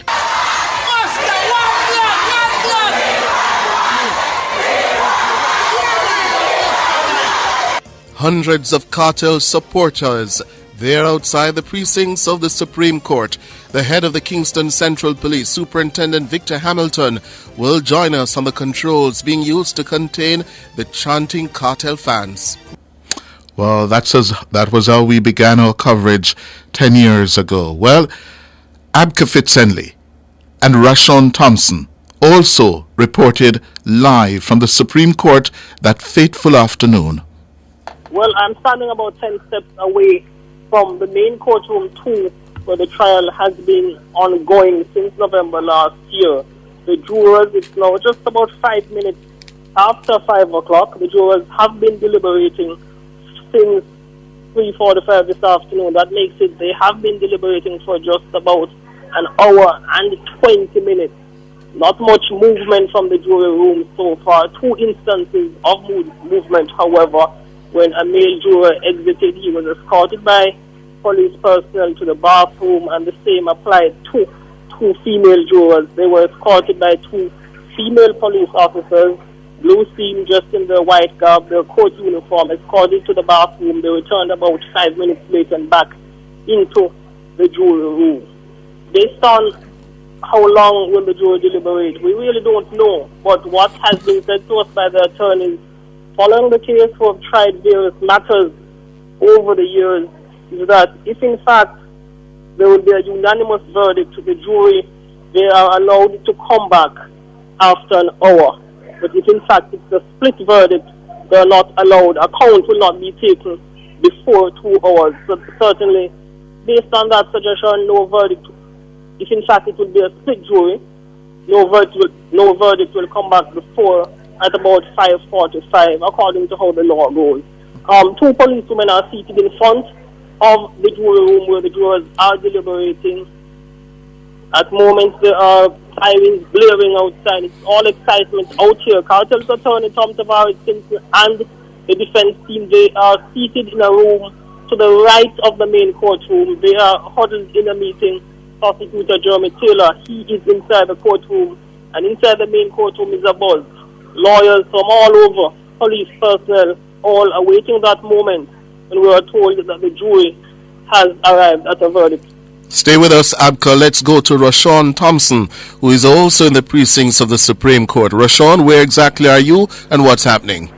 Good afternoon, Cliff and George. Well, there's no less of us outside the Supreme Court building. I'm standing on Barry Street, which is essentially meters away from the Supreme Court building where the fate of Vybz Kartel and his 4 co-accused will be decided.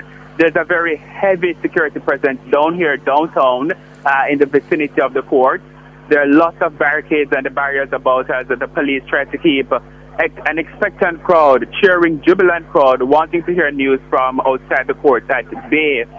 There's also, Cliff and George, a very strong media presence down here covering this matter that has captivated the country essentially. It's one of those matters that one of the longest running trials in the Home Circuit Court, quite a close celeb.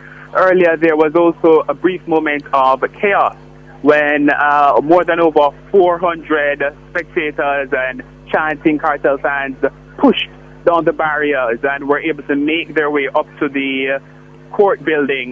The police, though, were able to call in reinforcements and were able to restore the order. As we wait, the crowd number is just swelling. It's getting bigger. It's getting louder. And all. What are they saying, Rashawn? What are they saying? They're telling us free Cartel. That's what the consensus. That's what the bellowing sounds are saying. Free Cartel. They want Cartel. They want Cartel music, and they want him to be free. Rashawn Thompson, before him, Abka Fitz-Henley, back 10 years ago, March 13, 2014, right? Well, hundreds, you heard there, of Cartel supporters had descended on the Supreme Court that afternoon. Here's what one of them told our news center then. I come to the free world boss. I'm a boss. He's a Cartel. I come from Kingston Lake. I love him. I fought for you. I rate him. No gun in there, sir. We are women and we are come to support the artists. So guess what now? Them cannot deal with people. So one day police to shoot the baby mother out there, sir. We don't hear nothing about that. Look how much other crime and we don't see nothing more than this. Cartel and a killer for them are going, sir. And go like that, we are going to take him away. And we are going, yes, sir. This is him. He's a Jamaican, you know. So why do they treat him like him as an old criminal? When do? Why Lennox tell that here, sir? Lennox tell me to stop it. Lennox tell you can feel him. He just is not guilty and let him go. Why you hold back this? So how long? A taxpayer money. It's supposed to be there because it's no case of the letter. Me can read alright, but me not read it. Come and say, show me. No case of the letter for them to hold it back. So what them I do it, sir? Bad man, get the best of them. Let me stop it, man. Jamaica is a free country. We come to support him. Looking at foreign. Yeah, what's last time news I seen one case in one of them country there? Media can't go there. The media them are borrow to learn somebody, eh? Come on, man. Why? Then for God say everybody is human being, you know. Let's stop fight people, kids. Come on, now. We be deal with justice. Justice, them are not God. We're not God, you know. And let me tell you something. God is going to make him read true. Psalm 91, they are telling him to read. Psalm 91. Well, and here was the moment. Cartel was found guilty of Clive Lizard Williams' murder. Breaking news, Vybz Kartel has been found guilty of murder. 10-1, Abka Fitz-Henley has just told us here on BlackBerry Messenger. Vybz Kartel has been found guilty of murder by a verdict, listeners, Cliff, of 10-1. Well, that was a conventional wisdom. That being out for only 2 hours, less than 2 hours, 10-1, they had pretty much made up their minds from the evidence they had heard over the last 65 days. And after 30 witnesses, at 10 minutes after 6, Vybz Kartel, otherwise known as Adidja Palmer, has been found guilty of murdering in 2011, August 2011, Clive Lizard Williams. So too, his co-accused? No, that Sean Storm, just coming in now, Sean Storm Campbell also has been found guilty. Good. So we have 3 more to find out if they too have been found guilty. But Sean Storm and Vybz Kartel have been found guilty of murdering Clive Lizard Williams in August of 2011. We're still to hear the verdict regarding Mad Sus St. John, Kahiro Kyra Jones, and Shane Williams. But if you're just joining us, it's a guilty verdict.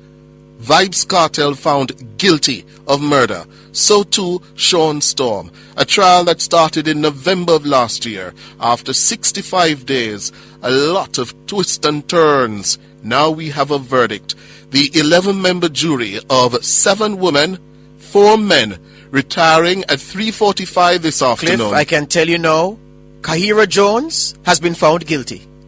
So 3 of the 5 have been found guilty of killing Clive Lizard Williams so far. Our man in the courtroom, excellent reporting from Abka Fitzenley, giving us the story the moment it is announced in court. He's saying that the verdict for Shane should be rephrased to say Shane Williams, he has been found not guilty. Not guilty. Yes, not guilty for Shane Williams. And remember, when the judge was sending the case to the jury, he told them that Shane Williams was only a distant observer. He really was not implicated in the happenings at the Cartel house. And he made that point to the jurors very clear. So I was surprised initially, but Abka has corrected it to say Shane Williams not guilty. But Vybz Cartel, guilty. Sean Storm, guilty. Kyra Jones, guilty. Yes. Shane Williams, not guilty. And I can tell you now, and he's sending it here, St. John, Andre St. John, Cliff, listeners, has also been found guilty. So 4 of the 5 have been found guilty.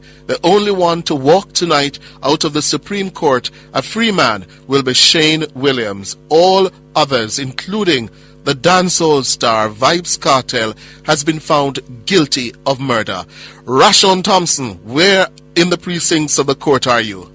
So it's 13 minutes after 6. What an evening it has been. We can tell you, after several months of trial, 30 witnesses, 65 days of hearings, Vybz Cartel, the man who went to Calabar, Adidja Palmer, possibly the most gifted artist to come out of post-independent Jamaica. Yes. Born 1976, January 7. A glittering career, a career that just bloomed so rapidly, is now at a crossroads. Yes, that was the evening of March 13, 2014. Yes, 10 years ago. Here we are this morning, waiting for the Privy Council's verdict. Yes, set to begin about now in London. Yes, but this man, Vybz Cartel, Adidja Palmer, who now sits in a cell at the Tower Street Adult Correctional Center in downtown Kingston, must be very, very nervous this morning. And so many people, yes, in that prison and outside, very nervous, waiting to hear at the top of the hour, about now, whether he'll walk free. But who is Adidja Palmer, a.k.a. Vybz was Cartel? Born on January 7, 1978. His given name is Adidja Azim Palmer. Palmer began his career as a teenager in 1997 with his first recording, Love Fatuman. His first stage name was Adi Banton, in honor of incarcerated reggae superstar Buju Banton. The young Palmer later formed a group called Vybz Cartel, but when that group separated, he took the name for himself. Cartel quickly rose to be one of dancehall music's most controversial, talented, and notorious personalities. His music was focused on guns, girls, ghetto life, and his increasing wealth. In 2003, he recorded chart-topping breakout hits, including Sweet to the Belly and Carl Kanai.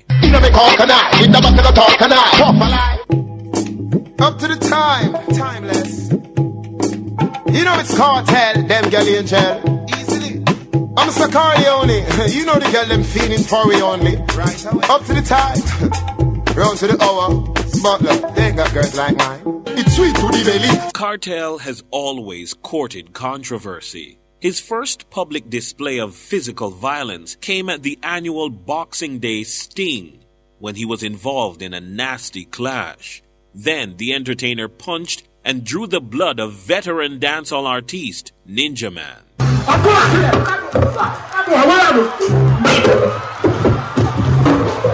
The head of the so-called Portmore Empire quickly apologized to the self-styled gunpanty Don Gar Gun. In 2011, Cartel was arrested and charged with 2 murders, including the killing of Clive Lizard Williams.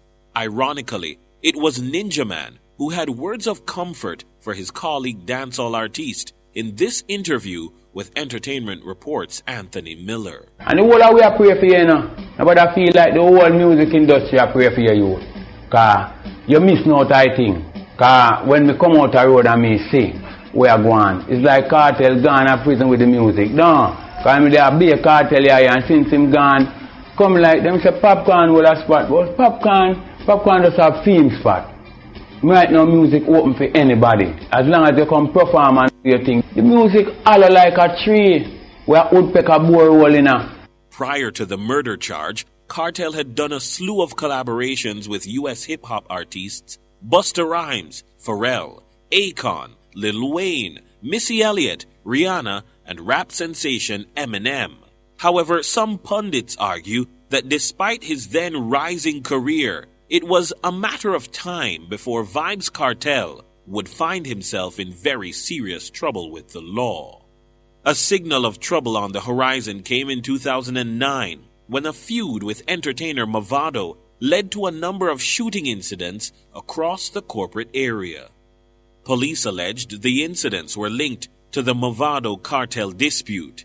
Both entertainers were asked to meet with national security officials and government functionaries, including the country's then Information Minister Darrell Vaz and former Prime Minister Bruce Golding.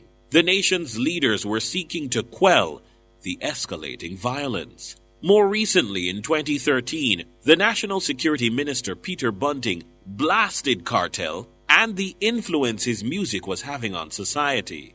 Addressing an audience in the United States on November 12 last year, Bunting attacked Cartel's collaboration with Gaza Slim, which likened the dangerous lotto scam to reparations. The song has been banned from the local airwaves. The National Security Minister played a portion of the song where Cartel said, "Big up all lotto scammer who make US dollar." So you understand, listening to that we're dealing with a very sophisticated criminal operation because they have their own marketing departments and their own communications departments. And that, if you play that clip for a 5 or 6 year old twice, they know it word for word. Despite his run-ins with the law and negative attention from local law enforcement, Cartel has always maintained he's merely a businessman and not a bad man. Making products and overall just making money. Vybz Kartel has no time for any war, any feuding.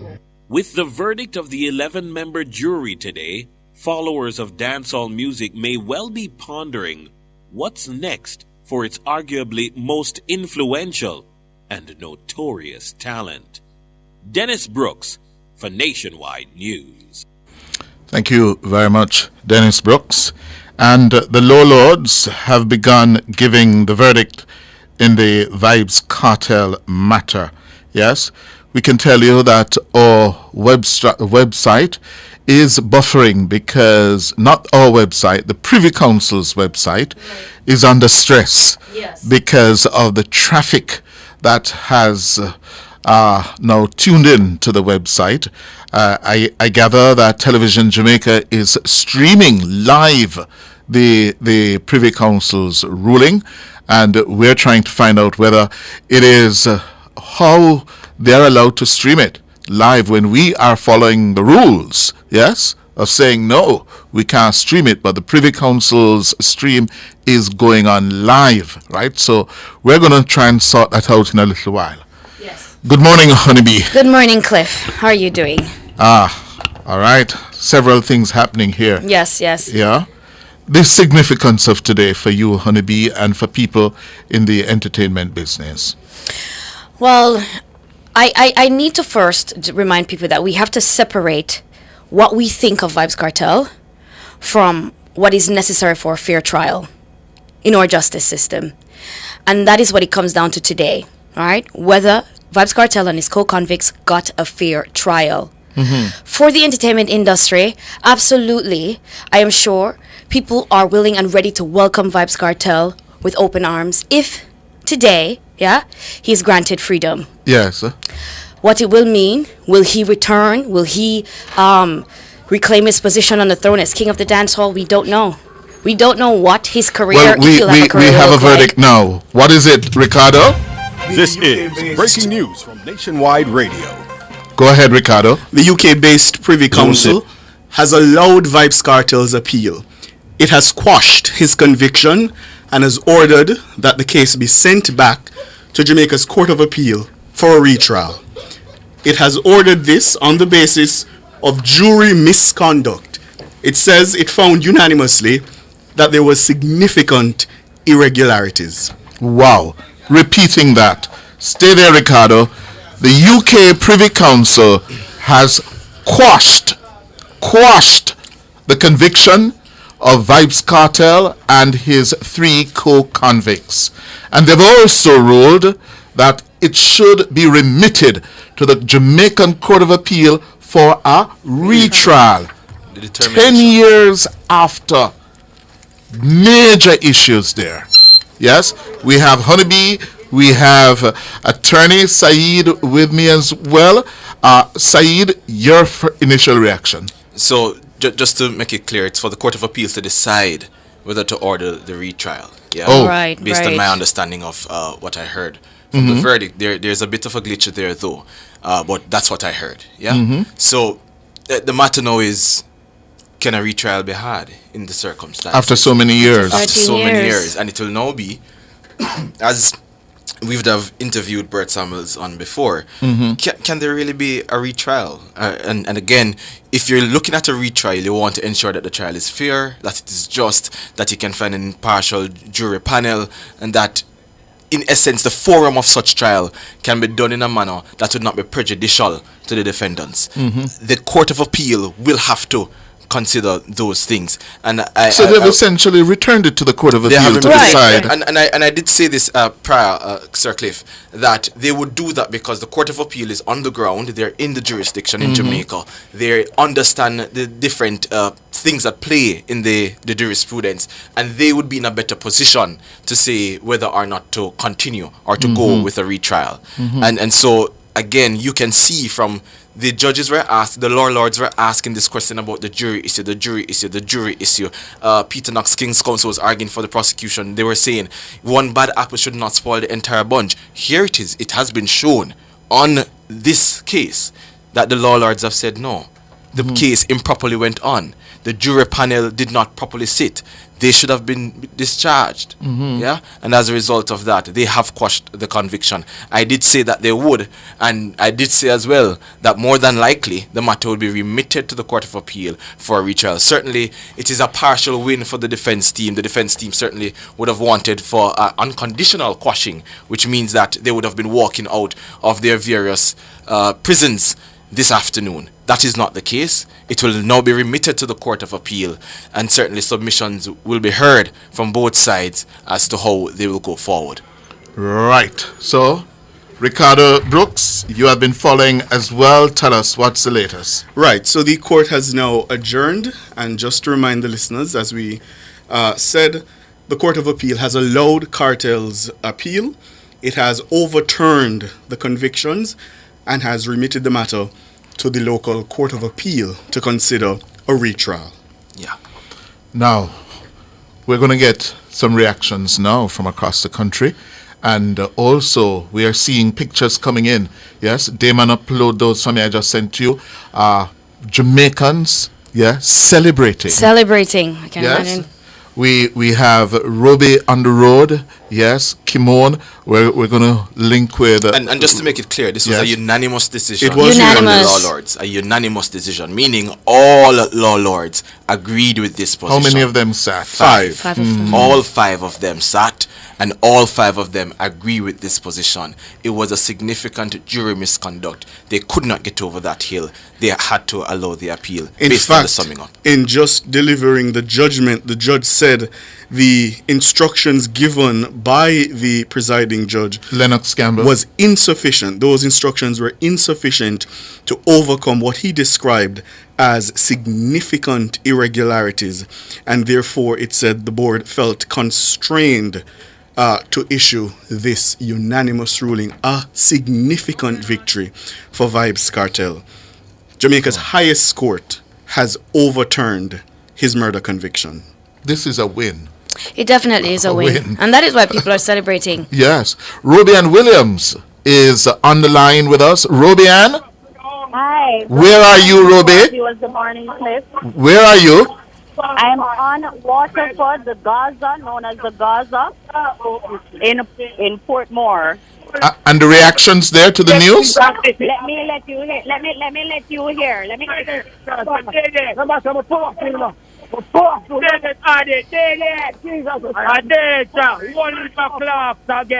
Only for straight jeans and fitted from them again. We're speaking. One DJ, one Vybz Cartel. Pick up Sean Campbell, see him here. Yeah, man, me in-law, see him. You're hearing you're hearing Yes. the atmosphere here on the Gaza Strip. They're happy. One of excitement. And on our YouTube stream, we have the videos of them, thumping their fists, yes, and celebrating the Gaza Strip. That is located in Waterford, for Jamaicans who don't know where the Gaza is, right? Yes, right there in Portmore, Waterford. We should also say to the listeners, obviously the defense was expecting that the Privy Council would have, having quashed the convictions, Right. freed the men. It has not opted for that course of action.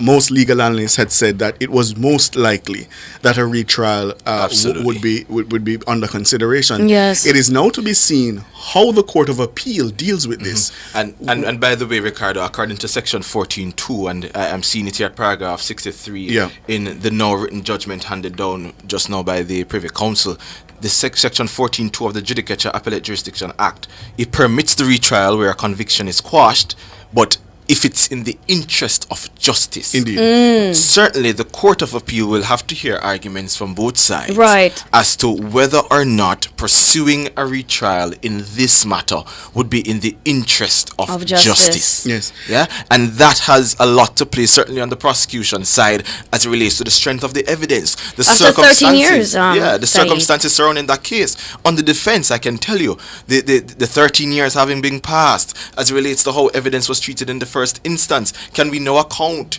for the chain of custody with that evidence that came about from the inception at trial? Yeah, can we account for all of that?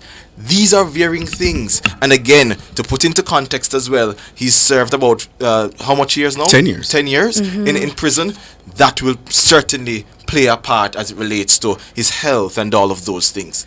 And I'm seeing now where Vybz Cartel's official Twitter account has retweeted the news. Oh, Nationwide really? broke it first that the UK-based Privy Council has quashed his conviction. We have been trying to get the country's chief prosecutor, DPP Paula Llewellyn.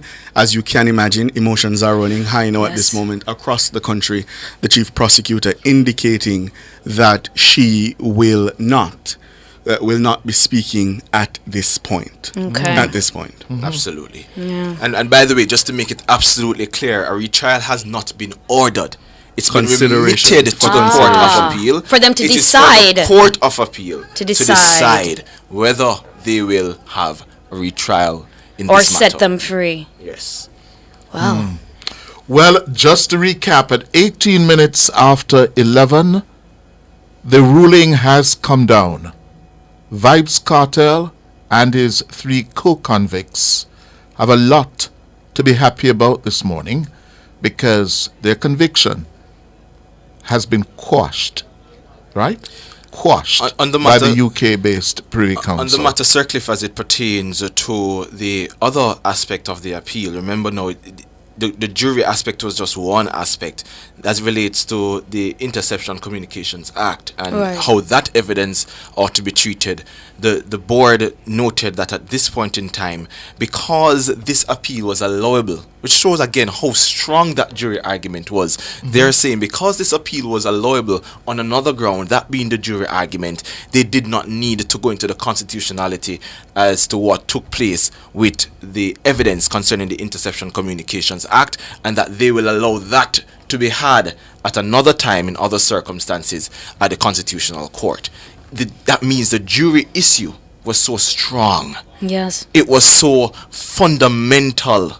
And that's not a surprise. In the Certainly not a 2-day surprise. hearings, Said and I had said it, that the moment both the counsel for the Crown and the defense rose, the law lords essentially said to them, talk to us about the jury issues. Right. And it was clear from the questioning that was coming down from Absolutely. the 5 law lords that this is what they were interested in, and that this appeal would turn, yes, Absolutely. would turn on the matter. Which will also now explain for the listeners and viewers as to why they were able to turn around in a month of hearing the matter to give this ruling. Simply put, they were focused on a fundamental issue of jury misconduct. As soon as they satisfied themselves, having heard the appeal on that, they needed to not consider the other ground because it was allowable on this very ground. Yeah? Saeed Bernard. Yeah, just look at the young lawyer and journalist. Good. Ricardo, Brooks, Rubian.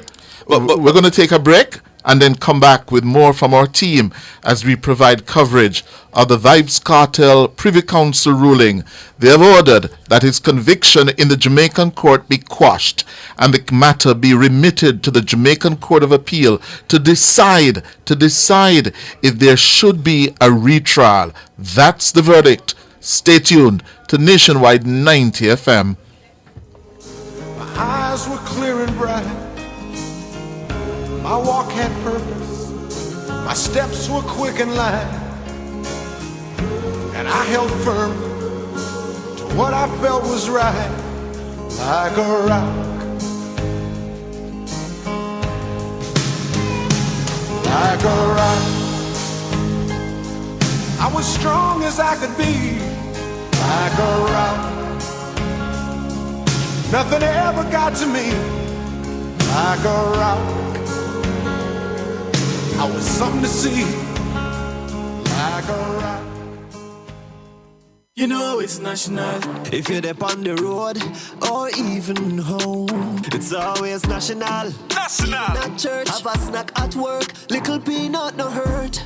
Crush crackers in a tea, give me 2 red please. Easy for share, can carry anywhere. Here or there, no other brand compares, yeah, yeah. And if you want something sweet, it's a for unique. It's always national. You know it's national. You know it's always national. Jamaica, born and bred. National Baking Company. Know your numbers and take control of your life. Don't wait till it's too late. Check your doctor today. Yeah. Get the BMI check, your blood pressure check, your blood sugar and cholesterol check. We're living well when we stay on top of our health. Know your numbers and take control.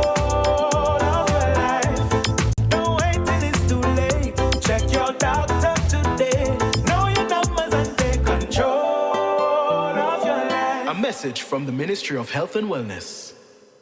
At MOJ, Ministry of Justice, come access quality service to keep order within the nation. We facilitate good relation. Legal aid in your pocket. A little is child diversion for you to need expertise. Victim service will help you cope with grief. Restorative justice, build back the peace. No matter where you come from, how we say justice for all Jamaicans. MOJ, Ministry of Justice, come access quality service. MOJ, taking justice to the people of Jamaica.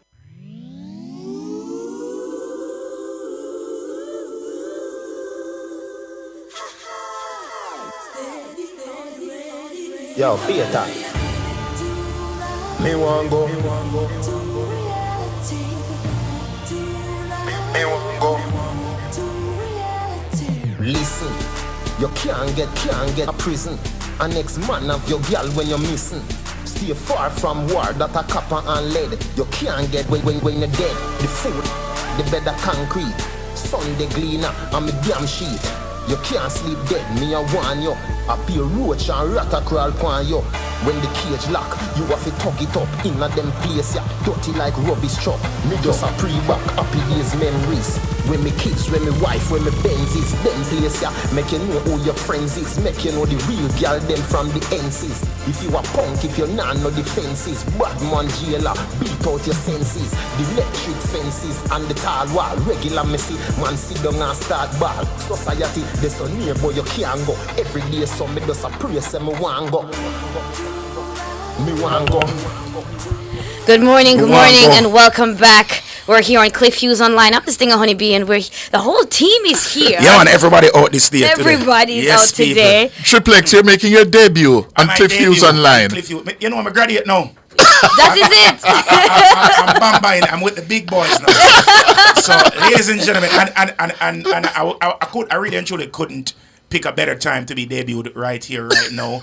Right now, I'm telling you, Jamaica is split. It's polarized right now. It is polarized right now with what's going on. You have a lot of persons who are rejoicing, and you have a lot of persons who are grimacing at what's going on. Yes. You understand? Last night for the people who buy cash pot, you know, say a bad man play last night. Yes. And then this man Lizard play this man. Really? Yes. I don't know. Hold on, them buy it and it play? Those are the numbers played? I don't know if what? Buy it, but I know say a lizard play this man in a cash pot. And bad man play last night in a cash pot. So you know the next draw, you know how we're going to buy next. Go on next, you know. I don't know what. If a jailer go play next or lock up or road, I don't know what's going to play. But the cash pot people are looking for the rakes right now, left, right, and center. Wow. The people on social media, they're asking for us to explain it like they're 5. Yes. Right. So To break it go down. again. Yes. They're not free. They are not free. Yes. You will have to They are remain not free. in prison remain tonight and in for prison. the foreseeable future They will remain in until prison. They are in prison. They are not coming out of prison right now, at least. As yet. The matter, their conviction, so they are no longer guilty people. Right. Yeah? They're no longer convicted criminals. But they're not free. So they are not guilty, right? As in, the conviction has been quashed. Yeah? So that gone now, that done. They have now said, we are not going to free them. We're going to send it back to the Court of Appeal of Jamaica, which is the second highest court of the land, yeah? The highest court that's domiciled here. And now, the Court of Appeal will have to, according to Section 14.2 of the Judicature Appellate Act, have to see if a retrial is in the interest of justice. Meaning that the Court of Appeal will now determine, having heard submissions from the prosecution, the Crown, and from defense attorneys, whether they are of the view that a retrial of this case is in the interest of justice. Yes. So Right? take it So out it's of arguing a preliminary point now as to whether this would be in the interest of justice. So matters as to how long the case are going for, as to the custody of the evidence, Time served. as to time served already, as to whether we can find a jury pool that would not be biased given TNT. how loud this case has been. All of these find things. by the evidence. Absolutely. So in a layman terms, Yeah. so for the people who not so as educated as you, because we don't say nationwide have very educated viewers, but remember say all of this is going to be clipped and it's going to put all over the world. So, ladies and gentlemen, the guilty verdict has been revoked. So they have no longer been found guilty, so they are still basically on trial right now. So we are going to see whether or not they are going to have the highest court in the land of Jamaica will either choose whether or not they're going to have a retrial, and based on the viability of everybody is entitled to a fair and timely trial. So if it's said that the evidence is not there anymore, if the witnesses are not available anymore, if they can't find a jury pool, more than likely, or I am guessing... Those are arguments that certainly will come out. It is for the Court Court of Appeal now to determine if those arguments will take precedence. So now I know that everybody's fingers are crossed. I know that his family, his son, his children, I don't know which one of them is his real wife. I don't know, but I don't know who, but their fingers are crossed, right? I know that last night some of them might have slept with a red tape measure around their waist. I don't know if they have probably put up a few cloves of garlic and a horseshoe over the doorway last night. I don't know what exactly And let us happened. not forget in this moment Yes. that a man is dead. True. Yes. Clive Lizard Williams and his family Right. must be more. They must be taken into consideration in this Absolutely. moment. They lost a son, a father, a brother, a sibling. Yes, Okay, yes. and in all the excitement, we must not forget that there's a victim But here. you know what this says, Cliff, and I say it all the time, especially as defense counsel. I tell people all the time, if you do not have defense counsel, you cannot go to prison.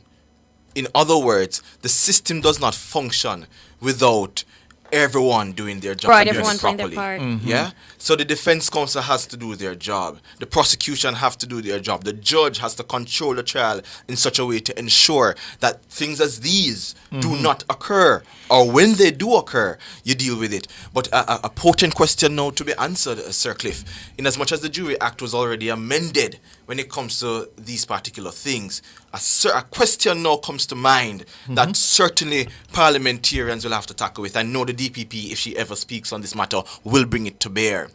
Is it now the case, based on this ruling, that to get a retrial, you simply need to poison or tamper with your jury pool? So this now brings into bear, the important role of a judge to manage these things, But certainly he would need the ambit of the law to give him such power to deal with the matter as it arises. So also this shows that the system of jury selection in Jamaica needs to be revamped.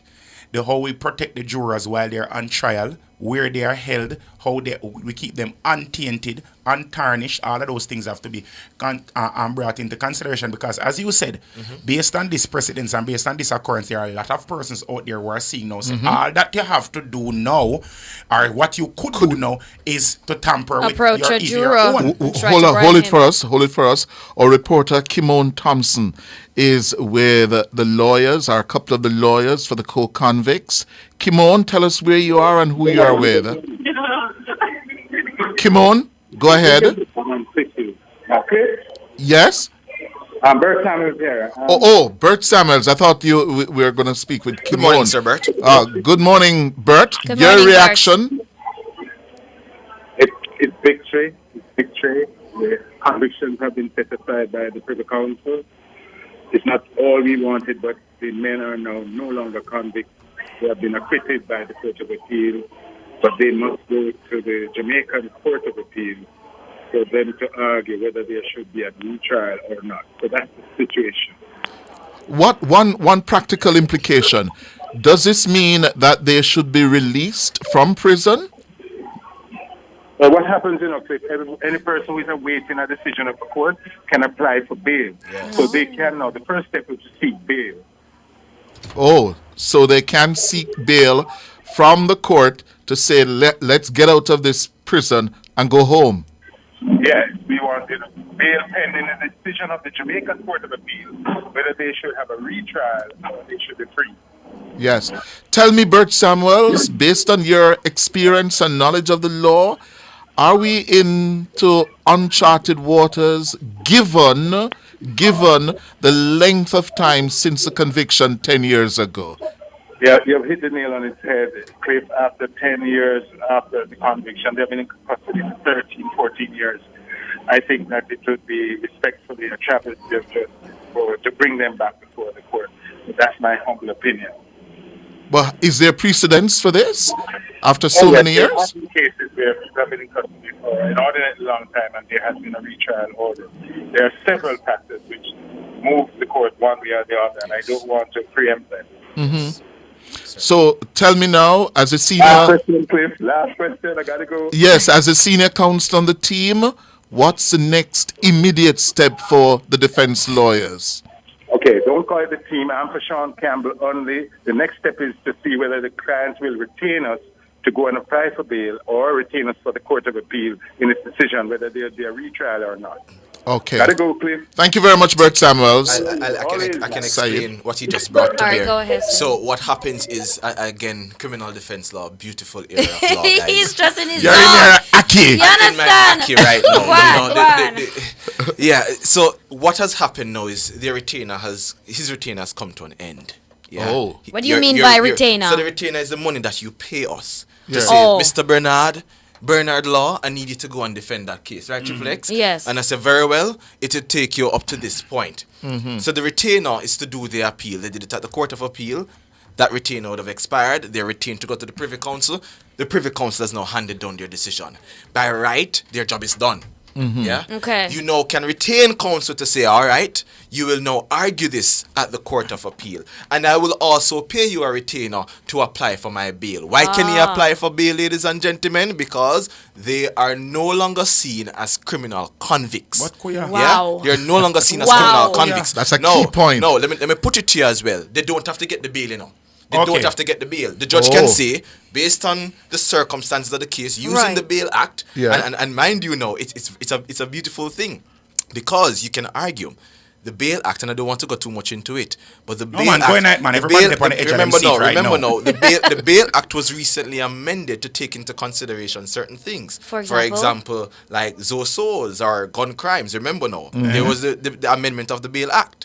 So the bail now application will be heard under the new Bail Act. The question is, if this Bail Act is seen as more stringent, what is the likelihood of success of them getting bail for the client? But they now have the right to apply for said bail. My question They is, do have the right how to apply for soon can they apply for as this soon bail? as they get the date from the court. Okay. So they have to get a date from the Court of Appeal. So yeah, and then the matter can be heard. Triple. So, like as me I tell you, this is something that is extremely polarizing to the people out there, because I'm actually looking into the YouTube comments. I know, so we have to take in consideration our viewers, right? Of course. So we are seeing where our viewers here are. Some of our viewers are celebrating. A lot of our viewers are asking people to repent and warning them of the coming of days and go to Christ. And a lot of persons are screaming injustice. A lot of persons are saying that it is time now. And I'm sure that on the streets of Jamaica it is the same, because as we're saying, what we're seeing on YouTube is basically a microcosm of what is going on in society right now. The polarization of the which you speak. polarization, Right. yes, because we can't just jump and say, okay, as you had point out justly, someone has lost their life. Yes. You understand? Absolutely. Yeah. You understand? And his family probably have felt that the justice was served, and know that has been pulled back. I know that they are supposed to be wrenching, and they are supposed to be very angry and upset, and they feel like a miscarriage of justice has been brought that they already had some form of settling to know that the closure. The criminals were convicted from their family member. And now that it has been revoked or pulled back, and I know that there must be some people out there right now that are feeling that, okay, is money buy them this form of justice. and then the way that you just explained it a while ago about how much different time the lawyer them have to get paid to do this thing. Yeah. Yes, because I am saying criminality is very expensive, you know. Yeah, and that's why it's very important at this point, especially for the family and the public at large, to understand the particulars of the case and to understand the ruling. Because a lot of people are just high on emotion and just high on the fact that, they're criminals. Why are they being set free? Why are we happy? Why are what?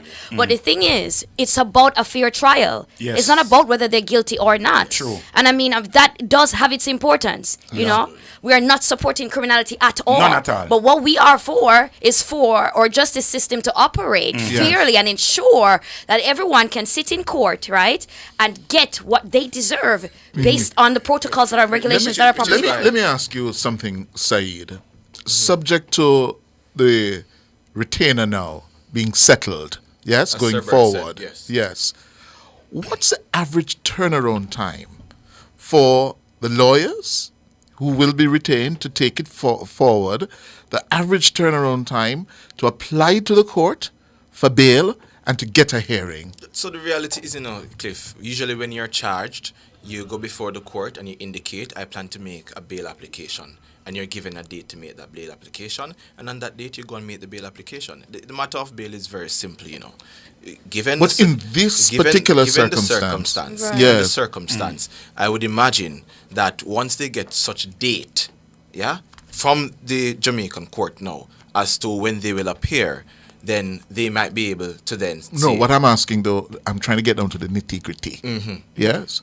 How long would it normally cannot tell take you how for long. the lawyers to apply to the court for a bail and hearing? I put it this way, Cliff, I cannot tell you a set time. What I can tell you is, Average? I am sure that if the court says, be ready for bail application tomorrow. The attorneys will be ready for bail application tomorrow. So it could be turned around in hours, It could 48 be- hours, 96 Again, hours, it all a depends. week. It all depends on when the court has So it's availed up to the themselves court. to hear that application. Yes. When it comes to an attorney, Sir Hughes, that's the first thing we know how to do. When you're just coming out of law school, Yeah. that's the first thing you practice, bail application. An Mhm. attorney, especially Officer They Burke's can turn it esteem, around in a day, in 2 days. in an hour, in 30 minutes. Okay, good. As so long as you have the background. Remember now, the Bail Act specifies as to what you need to apply for bail. What you need to apply for bail is to first of all speak to the strength of the evidence, to speak to your defendant's character, his involvement in his community, whether or His not medical state.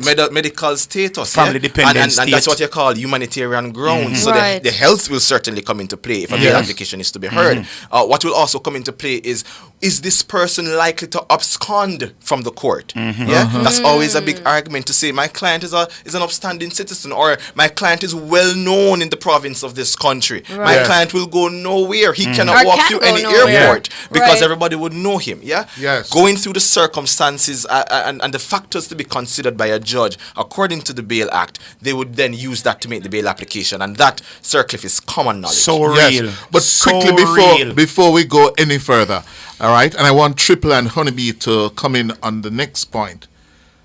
Cartel's medical condition. Yeah. He's suffering from Graves' disease. Yes. Yes. After we go to Mr. Lex, the entertainer, who is on the line. Good morning, Mr. Lex. Hey, good morning, man. Good morning. Well gone. Tell me your reaction to the news. Well, I'm just there all prayed up, man. I'm just there all prayed up and fingers crossed, man. Because you know I hope for the best, man. You know what I say? DJ for their road is it. You prayed up. Yeah, man. Cause, we don't wish these things on nobody still, you know what I say? And, Yes. At the end of the day, still, it's not somewhere where we don't want somebody close to me or, somebody far away from me to be, you know what I say? So right now, I hope them just dash it out now. No more argument, no more trial, and nothing. Just show it out because them done see what going already, is it? Mm-hmm. Good. Were you nervous like the rest of us? Like I said, we just prayed up and I believe in our God, so we just prayed up and drop two prayer for the DJ and thing, and so that's all in our God's hand. Very well. Thank you very much, sir. Thank you very much, Mr. Lex. And we have also on the line Mr. G, Goofy. Oh, Mr. G, Goofy. Hello? Alright, it seems like we've lost Goofy there. But let me go back to Triplex and Honeybee. Right. His medical condition. Yes. Based on what you know. Yeah. Yeah. How serious is it? Well, what we do know is that they were asking for him to eventually do surgery, right? Because it is to the extreme what he's suffering from. Of course, he also has the heart condition. On the symptoms, he's unable to sleep, the irritability, and you can imagine that everything now with this case and going to the appeal, all of that would have played on his health as well. So I think it's going to be a major factor in trying in the attempt to get bail for him. Yes. I think it's definitely something for them to get bail consider quickly. and to get bail quickly. Because when we brought the story and we were talking about it, it was in question whether he was getting the proper care. Because what we were hearing, allegedly, he was not being looked after properly. And so I think this is one of the things that his defense lawyers will be banking on. What say you, Said? Cliff, you put him in a position to All reveal right. the tricks of trade. I can't reveal too much of the trade, but certainly you start with those grounds that the sustenance of life of your client is at stake. It's at risk. And you hear the tone? Yes. The sustenance of life Yes, of my client. Yes. Yes, it's at risk. It's at risk.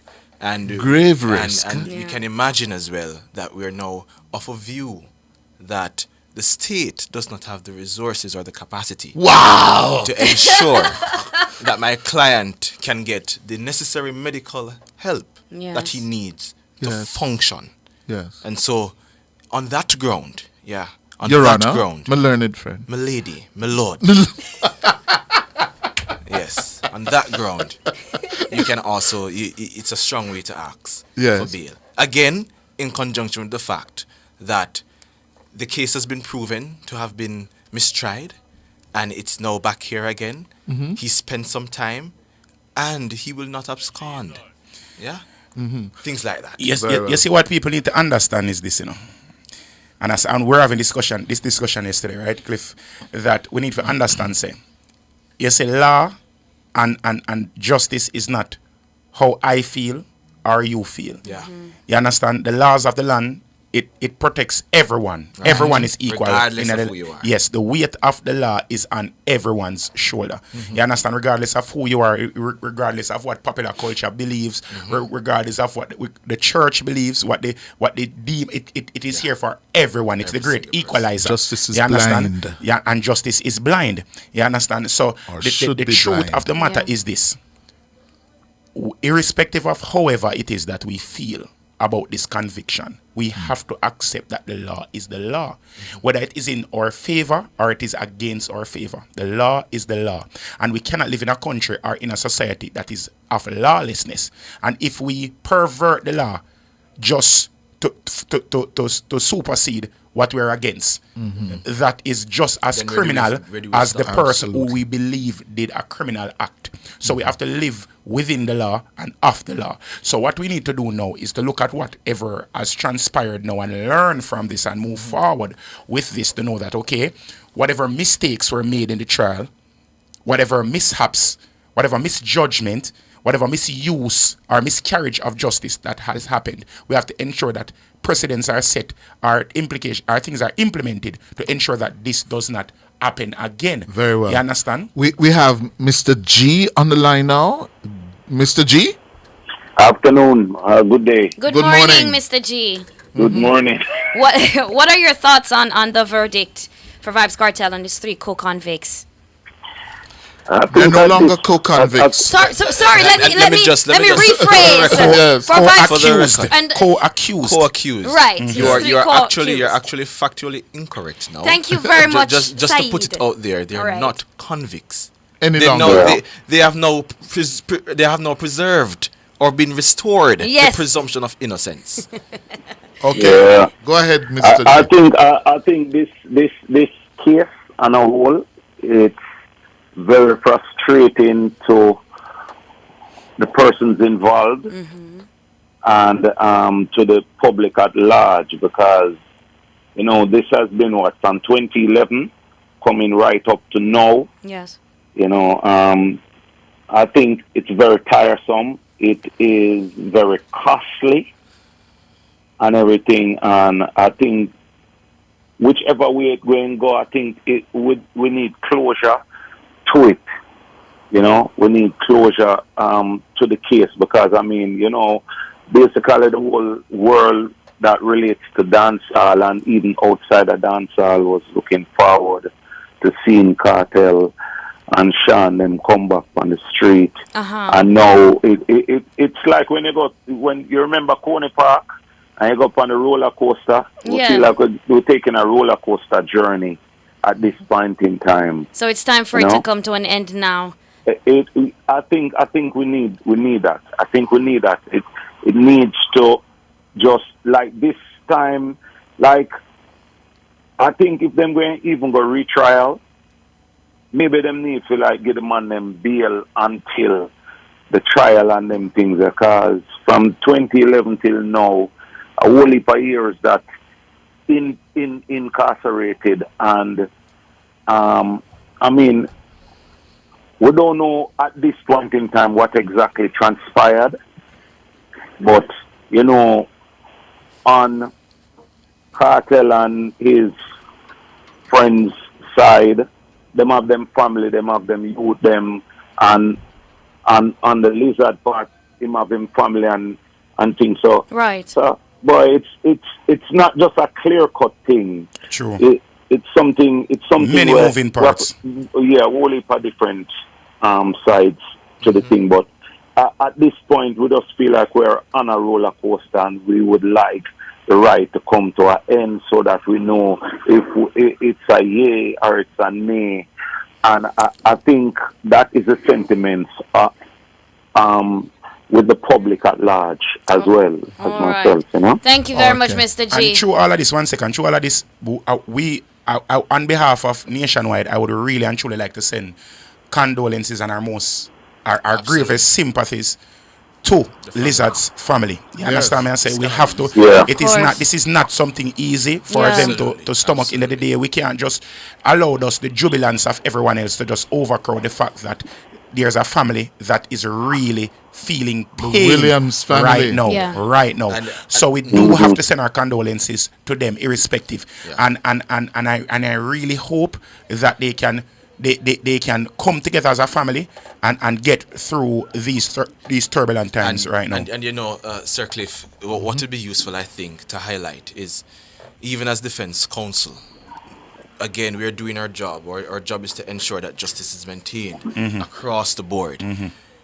This is why it's very important that all actors in justice must do it and do it properly.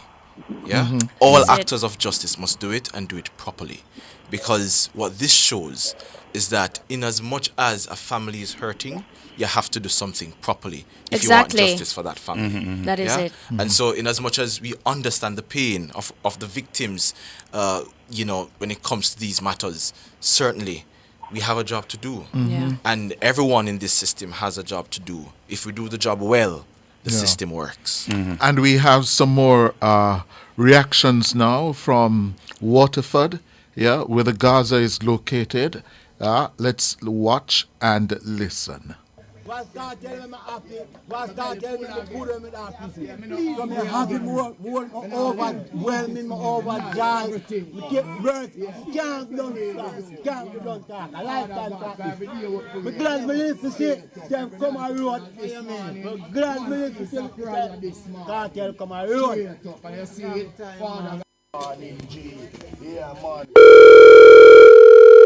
That church brother drop one prayer. Yes, there's this man saying, a church brother, drop a prayer this morning. Yeah. A lot of people were praying. A lot of people were praying. A lot of people were praying and putting it in God's hands. Well, let's go back to the video. Have a church brother, them about 50 a day where this man, the man wake up and the man drop some prayer and some songs and some six this morning. And everything come true, everything work true. And I lie G. Yeah man, me dey on my knee I pray, straight up yo. Yeah man, I'm a friend that, my colleagues that, my brother that G. We play a ball, boy, we go kill this, we go river. We no know, we cook. You know how much ackee tree we tear down, boy. You know how much mackerel and rice you cook, boy. I want to you, man. Your slippers me have on. A Clarks I do it, you know, cause they done up, you know. Straight jeans and faded. In a white t-shirt, we did it. We tell them that every day. Big up on the Japan for life. You hear that, G? Ready now? Know this man for years. I tell you what you not do. You don't kill champion, you're a race champion. You don't play politics with man life, a man career. The youth are a good youth. A youth are always a good youth for the community. Come like you lack of the youth, come like you lack of the community.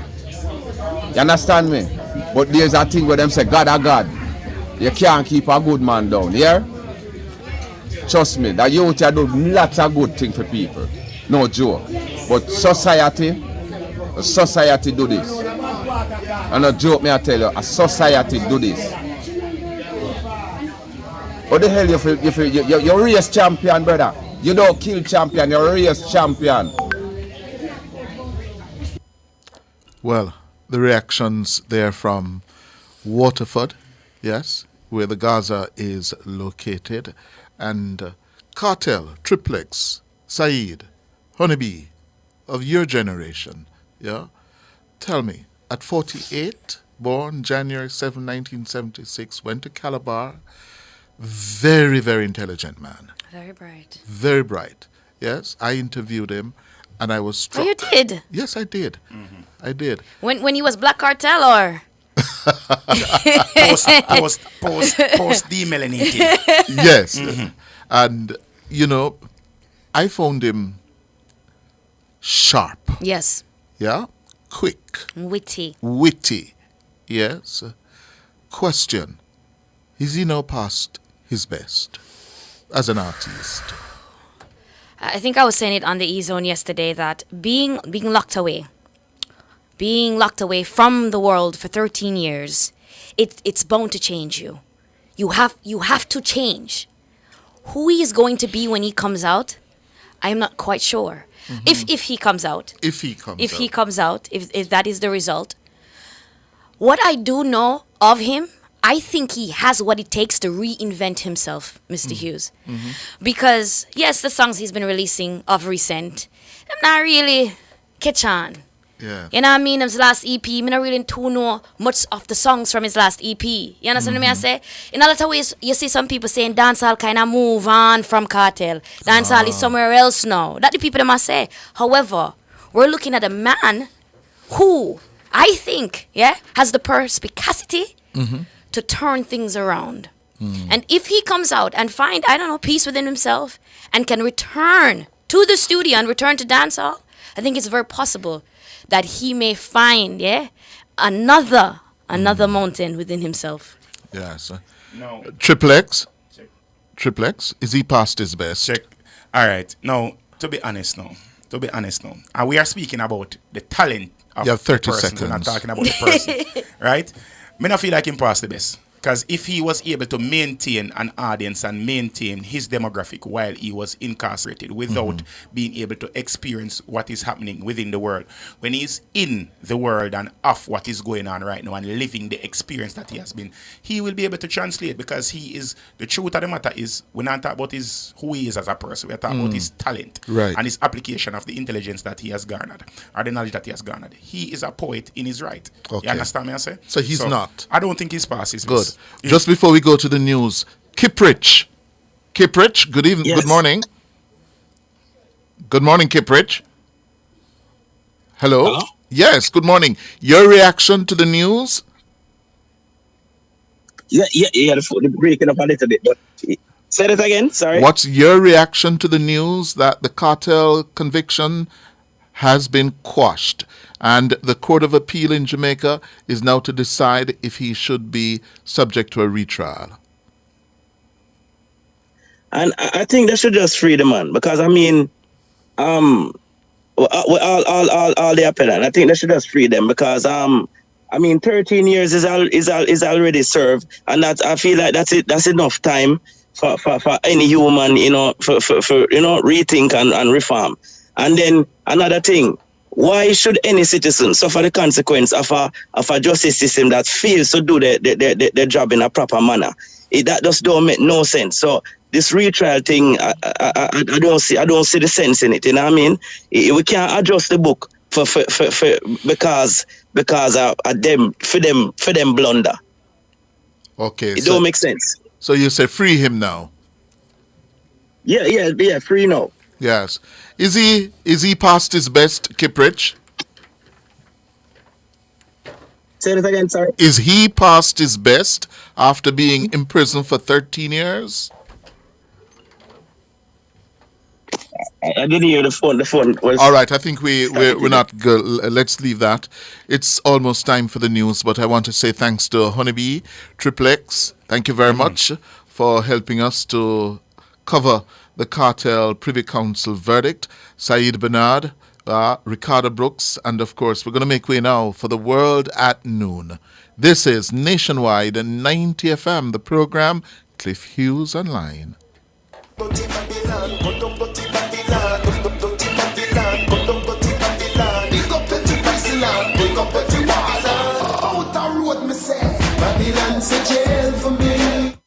Go crazy for this offer from Flow. Get a free Samsung phone and earbuds when you sign up for Flow Yard and Road for the special price of $4,999 plus GCT. Free is all the craze. This crazy offer won't last long. Visit discoverflow.co or your nearest Flow store for more info. Conditions apply.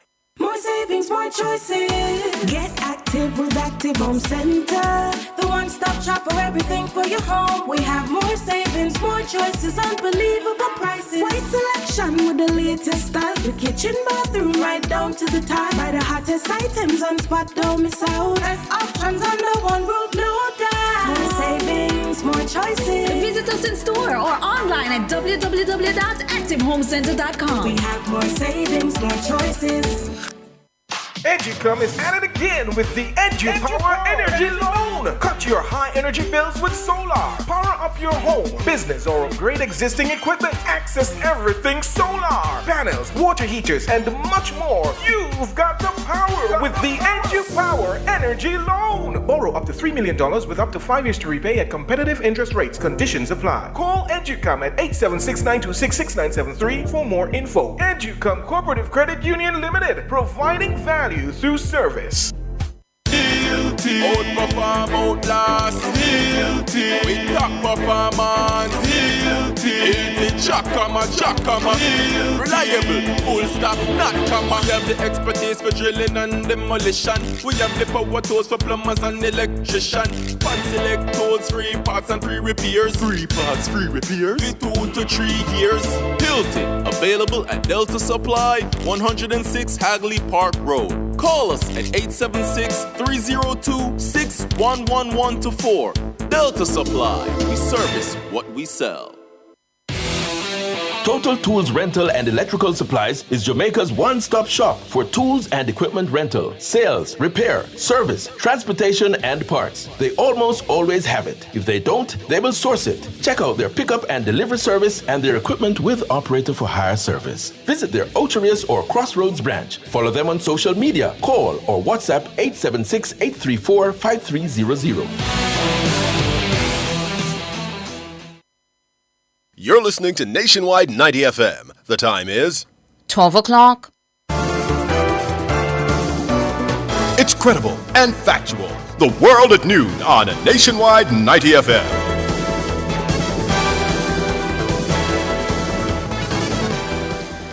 A very good afternoon to you. I'm Tawna Thomas. Coming up in the Nationwide World at Noon for this afternoon, Thursday, March 14, 2024. Vybz Kartel murder conviction quashed. UK-based Privy Council instructs Jamaica's Court of Appeal to determine whether a retrial should be ordered for Cartel, Sean Campbell, Kahira Jones, and Andre St. John. Meanwhile, attorney at law Bert Samuels believes it would be a travesty for the Jamaican Court of Appeal to order a retrial in the matter. And Cartel supporters in his community of Waterford St. Catherine are expressing joy at the ruling coming out of the Privy Council. In regional news, St. Martin Police calling on parents to step up in their roles in light of an alarming increase in the videos depicting school fights circulating on social media. In international news, Donald Trump seeks dismissal of classified documents case. And in sports this afternoon, Jamaica Football Federation names a 23-member squad for Nations League semi-finals. The details after the break.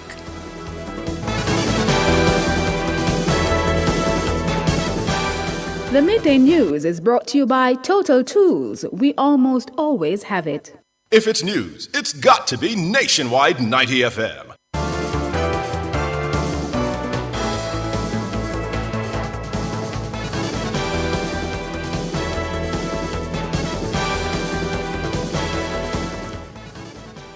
Now to the details. The UK-based Privy Council has quashed Vybz Kartel's 2014 murder conviction. The law lords instructed Jamaica's Court of Appeal to determine whether the incarcerated dancehall star and his 3 co-convicts should be granted a retrial. The 5 judges gave the instructions Thursday morning. Ricardo Brooks reports. World boss, world boss, world boss, world boss, world boss, world boss, world boss, world boss, world boss, world boss, world boss. The ruling overturning Cartel's conviction was handed down by Jamaica's final appellate court shortly after 11 Thursday morning. Cartel, whose given name is Adijah Palmer, and his co-convicts Sean Storm Campbell, Kahira Jones, and Andre St. John had appealed their 2014 murder conviction. The men who were imprisoned for the 2011 murder of Clive Lizard Williams had pegged their hopes on the last-ditch appeal to the court in London. On Thursday, the Privy Council overturned the conviction and ruled that the matter be sent back to Jamaica for consideration of a retrial. In their 19-page judgment, the law lords ruled that there were significant jury irregularities and the appeal should be allowed. The judges say while they have significant sympathy for the dilemma presiding Judge Lennox Campbell faced, the way he handled the jury issues gave rise to a miscarriage of justice. The judges say the question as to whether there should be a retrial should be determined by the local court of appeal. The ruling is a partial victory for the dancehall star, who had been hoping he and his co-convicts would have been freed completely. The appeal was heard by Lord Reed, Lord Lloyd Jones, Lord Briggs, Lord Burrows, and Lady Simla. Meanwhile, in Waterford, Cartel's community of Portmore, supporters have been receiving the ruling with excitement. I dare you, one heap of clocks again, one heap of straight jeans and fitted from them again. We're faking, one DJ, one Vybz Kartel. Pick up Sean Sam, Sean Campbell, see him here. Yeah man, me in-law, see him. Another supporter told Nationwide News that she had a dream that the dancehall entertainer's conviction would be quashed. My mother dream me! Miss Lucky dream me! And she tell me, sir, tell him, sir, he not free! Mama Lucky said that. Oh, the Mama Lucky. Him love my mother like cook food. Palmer, who is popularly referred to as the world boss, has now passed one obstacle in his pursuit of freedom. It's left to be seen if the Jamaican Court of Appeal will determine that the matter should be retried or they will set Cartel free. We'll have more from the judgment in our major newscast at 5. We need Vybz Kartel. World boss, world boss, world boss, world boss. Ricardo Brooks for Nationwide News. Meanwhile, the attorney at law representing Sean Storm, Bert Samuels, says while the result is not what the team had fully hoped for, seeking bail is now a possibility. It's victory. The convictions have been set aside by the Privy Council. It's not all we wanted, but the men are now no longer convicts. They have been acquitted by the Court of Appeal, but they must go to the Jamaican Court of Appeal for them to argue whether there should be a retrial or not. So that's the situation. But what happens, Cliff, any person who is awaiting a decision of the court can apply for bail. Yes. So they can now. The first step is to seek bail.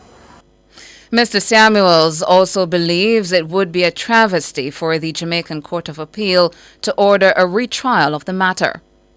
Yeah, you have hit the nail on its head, Cliff. After 10 years after the conviction, they have been in custody for 13, 14 years. I think that it would be respectfully a travesty to bring them back before the court. That's my humble opinion. But is there precedence for this after so many years? There have been cases where people have been in custody for an inordinately long time and there has been a retrial order. There are several factors which move the court one way or the other, and I don't want to preempt them. Mm-hmm. Yes, as a senior counsel on the team, what's the next immediate step for the defense lawyers? Okay, don't call it the team. I'm for Sean Campbell only. The next step is to see whether the clients will retain us to go and apply for bail or retain us for the Court of Appeal in its decision whether there'll be a retrial or not. Bert Samuels, attorney at law. Mr. Samuels was speaking on Cliff Hughes Online. In other news now, Finance Minister Dr. Nigel Clarke says going forward, the country must be more careful with adjusting public sector wages. In a context where the country's wage bill has increased by more than $200 billion over 3 fiscal years, Dr. Clarke says they risk crowding out other critical expenditures. Members of the public service over a decade took the brunt of the fiscal adjustment that was required for Jamaica to emerge in a macroeconomically better position. And we must never forget that and always be grateful to public servants. An adjustment that comes in the form of a restructuring that's informed, that's analytical and evidence-based is something that we view to be justified under the circumstances. However, we must recognize that we are at a position now that we have to be very, very careful how further adjustments are made. If we don't pay attention to the aggregate cost going forward, we will run the risk of crowding out much needed public investment for the country to develop, for standards of living to improve, and for us to have continued growth. And we'll crowd out social spending for the vulnerable. Allocations to compensation of public sector employees was $222 billion in 2021-22, or 9.6% of GDP. As of the upcoming fiscal year, it will stand at $414 billion, or 12.6% of GDP. Dr. Clark says it must not fall solely on the government to be concerned with this aggregate increase in costs. As Minister of Finance, it is my responsibility to make sure that on aggregate, we are in a position where we can continue to deliver for 3 million Jamaicans. And we cannot at any point in time be in a position where we use all the resources for the 100,000 of us in the public service. We are going to have to step up, I think, in future rounds where, costs are transparently discussed. You put ABC down, we put a price on it, everybody knows what that price is. Because at the end of the day, what we have done, one of the things I demonstrated yesterday is if we simply go along with who is more organized to advance their views, to have their views heard in the public domain and so on, can easily lead to misallocation of resources. Dr. Nigel Clark, Minister of Finance and the Public Service. He was speaking on Nationwide at 5 on Wednesday. Meanwhile, opposition spokesman on finance, Julian Robinson, will have the opportunity to assess and critique the spending priorities of the government when he makes his contribution to the budget debate this afternoon. He's set to take center stage in the House of Representatives at 2 p.m. In the meantime, Minister of Industry, Investment and Commerce, Senator Albin Hill, says Jamaica's run of 8 years without introducing new taxes is a significant milestone. Senator Hill was speaking on Wednesday at the Jamaica Business Forum, that's Business Reform Forum, held at the AC Marriott Hotel in Kingston. This follows the announcement by the Finance Minister, Dr. Nigel Clark, during his opening budget presentation on Tuesday. Senator Hill says this achievement bodes well for Jamaica's growth. No new taxes for 8 consecutive years. That's a historic mark in the country of Jamaica. People take it for granted. I remember in 2011, 12, 13, 14, I was writing for the Gleaner at the time. Every single year, and maybe 20 years before that, all you listen for is what the finance minister going to tax us on. If on a rum, a property, then GCT, no new taxes for 8 years. Do you know what that means to the growth of the country? That's why we're where we are. Senator Hill says no new taxes will allow those in the private sector to breathe a sigh of relief. Do you know that the government has been out of the capital markets? That means them to sell no whole per bonds to suck out money and leave the money for the private sector. Mr. Metri, I heard Metri on the radio last night, he was pleased with the budget. The Metri and Sydney and all those people in the private sector must be very happy because the government used to crowd them out every year with selling bonds to get money to spend. Well, the Andrew Holness administration, not any new taxes in 8 years. Senator Albin Hill, Minister of Industry, Investment and Commerce. The Caribbean Community of Retired Persons, or CCRP, has welcomed the substantial increase in pensions and tax relief for pensioners announced by Finance Minister Dr. Nigel Clark. Dr. Clark announced that the income tax threshold for pensioners aged 65 years and over will be moved to $1.7 million effective April 1. And that's an increase of $200,000. Additionally, the government will also adjust the age relief exemption threshold for individuals under 55 years of age. This will be increased from $80,000 to $250,000. CCRP Chairman Jean-Laurie Chin says the increases will facilitate a better standard of living and allow pensioners to age with dignity.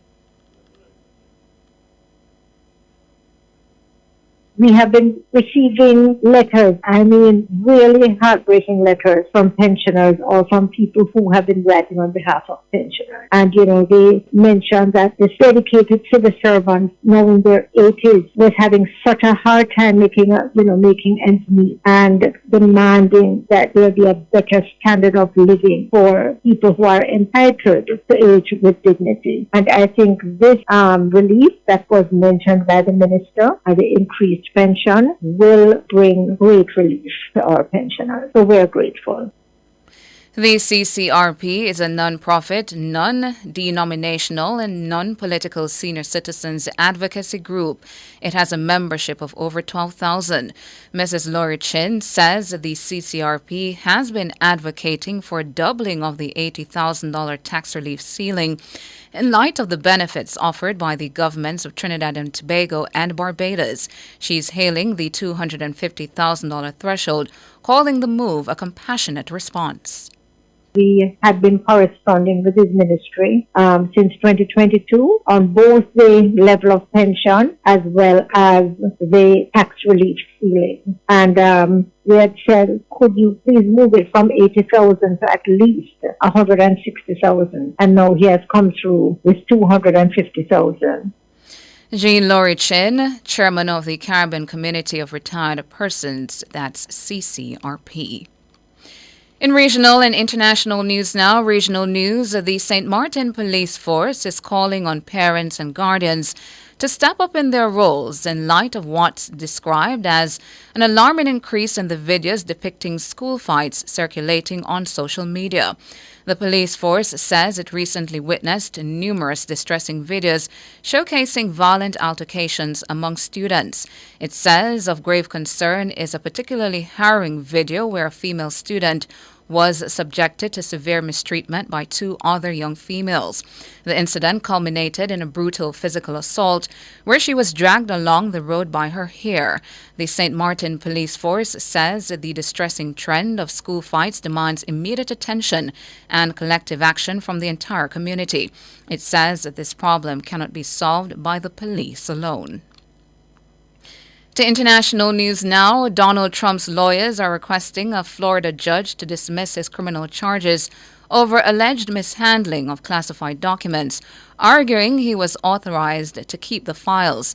Judge Eileen Cannon is hearing arguments related to the Presidential Records Act and the Espionage Act, which Mr. Trump is accused of violating. Mr. Trump, who faces 40 criminal charges in the matter, is attending the hearing.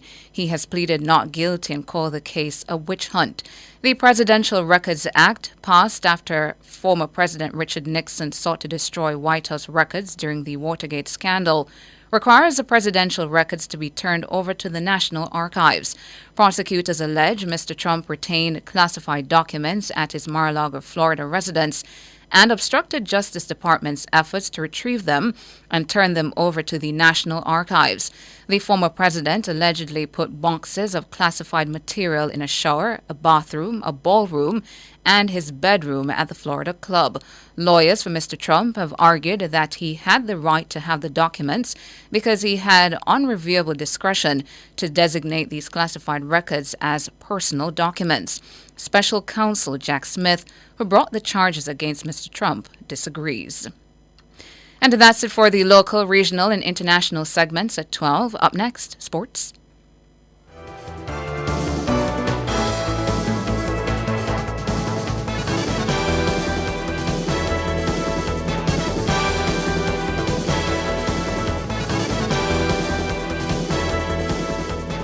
The Midday News was brought to you by Total Tools. We almost always have it.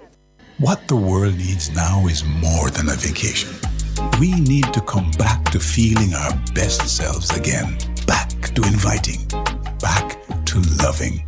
Back to life. Back to the little bit of Jamaica that's inside all of us. Come back to being lively again. Back to laid back. So call your travel agent or go to visitjamaica.com and come back to the vibe that comes alive in Jamaica. At MOJ, Ministry of Justice, come access quality service to keep order within the nation. We facilitate good relation. Legal aid in your pocket. A little is child diversion for you to need expertise. Victim service to help you cope with grief. Restorative justice, build back the peace. No matter where you come from, how we say justice for all Jamaicans. MOJ, Ministry of Justice. Come, access quality service. MOJ, taking justice to the people of Jamaica. You know it's national. If you're there on the road or even home, it's always national. National. Even at church, have a snack at work, little peanut no hurt. Crush crackers in a tea, give me 2 red please. Easy fish here, can carry anywhere. Here or there, no other brand compares, yeah, yeah. And if you want something sweet, it's a for unique. It's always national. You know it's national. You know it's always national. Jamaica, born and bred, National Baking Company. The Olympic Games 2024 live from Paris in France, exclusively on Nationwide 90 FM. The Jamaican star shines bright once again. Live here halfway through the Olympic finals. This summer, Nationwide 90 FM is coming in hot. Jamaica to the blacks! Nationwide 90 FM will be blazing as we bring you the games of the 33rd Olympiad live from the French capital, Paris. 16 fantastic days of competition in 41 sports. Noblin Williams-Mills coming, McCrory flapping, her arms are waving, and Noblin Williams-Mills coming through for Jamaica's goal. The station will bring you analysis and live coverage from the opening day of competition, Friday, July 26th to the very last day of action on Sunday, August 11th. And some parchment, let's go! Oh, what a run! Everything and anything Paris Olympic Games 2024 can be heard right here on Nationwide 90 FM. It is a glittering goal for Sharika Jackson, and how they will celebrate that back in Jamaica. We'll capture the spirit of athleticism. We'll narrate the Olympic fever, define thrilling moments, and report on the blood, sweat, and tears of the world's greatest athletes. Nationwide 90 FM is going to the Paris Olympic Games, and we're taking you with us. Tune into Nationwide 90.3, 90.5, 90.7, and 90.9 for live updates and commentary. We'll be giving the listeners a front row seat to witness excitement, triumph, and memories. And I think it was a clean sweep for the Jamaicans. Stay tuned to Nationwide 90 FM 24/7. Experience the Paris Olympic Games 2024 right here on the Revolution in Media Nationwide 90 FM, your Olympic Center. Exclusively on Nationwide 90 FM. From the Nationwide News Network, comprehensive, up-to-the-minute local and international sports news, this is the Nationwide Sports at Noon. Good afternoon. With your sports report, I am Alric Swaby. We bowl things off with some cricket as Jamaica Scorpions, resuming on 20 without loss, reached 115 for 3 on day 2 of their 4th round regional 4-day game against the West Indies Academy at Sabina Park. The Scorpions are replying to 324 all out. At the Queen's Park Oval, host Trinidad and Tobago Red Force reached 212 for 5 after bowling out the Windward Islands Volcanoes for 191. Kevin Otley made 47. At Coolidge, Guyana Harper Eagles, resuming on 231 for 5, reached 370 for 7 against Barbados Pride. Kevin Anderson slammed 87, Tevin Imlek 55, Tajner and Shondapal 40, and Kevin Sinclair 72. While at the Sir Frank Worrell Memorial Ground, the Leeward Islands Hurricanes reached 155 for 5, replying to 273 all out by the combined campuses and colleges. Now on to football, as Jamaica named a 23-man squad for the Nations League semi-final against USA. We join Wayne Walker to give us the details. Wayne, good afternoon. Thank you very much, Alan. Well, we're here at the offices of the Jamaica Football Federation in New Kingston, and you're correct. A 23-man squad was named for that semi-final showdown against the United States in Texas in a couple of days' time. But I think the biggest piece of news coming out of this press conference here today is that Leon Bailey has been kicked off the squad. He is suspended by the national coach, and the suspension came the last time Jamaica played here in Jamaica in that qualifier against Canada for the Copa America and the semifinals of the Nations League. Bailey did not sleep at the team hotel, and so he missed the bus the next morning. And the coach says they dealt with it internally, and the squad was apprised of the situation, and they told them that he will not be a part of the squad, along with Trevante Stewart, who is now on loan in Serbia from the Italian Serie A. So Leon Bailey will not be in the squad for the Nations League. Ethan Pinnock, he has an ankle injury. He's missing. Amari Bell, he has an ankle surgery. He'll be out for 11 weeks. He could very well also miss the World Cup qualifiers. Shamar Nicholson and Damari Gray, they are suspended, so they will not be there either. Nicholson got 2 cards against Canada in both legs, and Gray got a red card, so they're suspended. So those are the big name omissions from the squad. They brought in those 3 new players to the squad. One of them is the Clarendon College striker, Kahim Dixon. There's also another player who plays outside of Jamaica. He plays for Sheffield United in England, and he's found his way into the squad as well. And his name is Camarada Terry Bailey, or Bailey Camarada Terry, and along with Shaquan Davis from Mount Pleasant Academy. So quickly, the full squad: Andre Blake, Shaquan Davis, Jamali, who the goalkeepers. The defenders are Richard King, Damian Lowe, Deshaun Bernard, Michael Hector, Dexter Lambiskisha, Trayvon Gray, and Greg Lay. The midfielders: Daniel Johnson, Joel Latibadair, Bobby Dikotover-Reed, Haroa Anderson, Hasey Palmer, and Ronaldo Cephas, who plays in Turkey. And the strikers are Corey Burke, Bailey Camarateri, Jamal Gray, Shamar Nicholson, Kalen Tony, Jamal Lowe, and Kahim Dixon. The reason why you're hearing the names of Gray and Nicholson in the squad, though they are suspended, is because they'll be available for the next game. So remember, it's a semi-final, and they'll be a third place and the final. So if Jamaica gets to the third place, they're available. If they get to the final, they're available as well. I did ask Coach Heimer Halgamson what he thought of the semi-final against the United States, and this is what he had to say. It just gives other players the possibility to step up, to take center stage and shine. And I'm hoping that they will.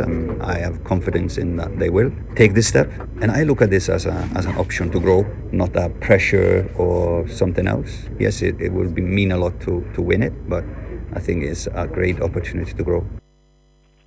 Right. So that was the coach addressing the fact that a number of his top players will not be available for the semi-final, and he says it's an opportunity for people to get into the squad and to grow. And Kahim Paris, Kahim Dixon, I should say, he is one of those who many people are expecting a lot from.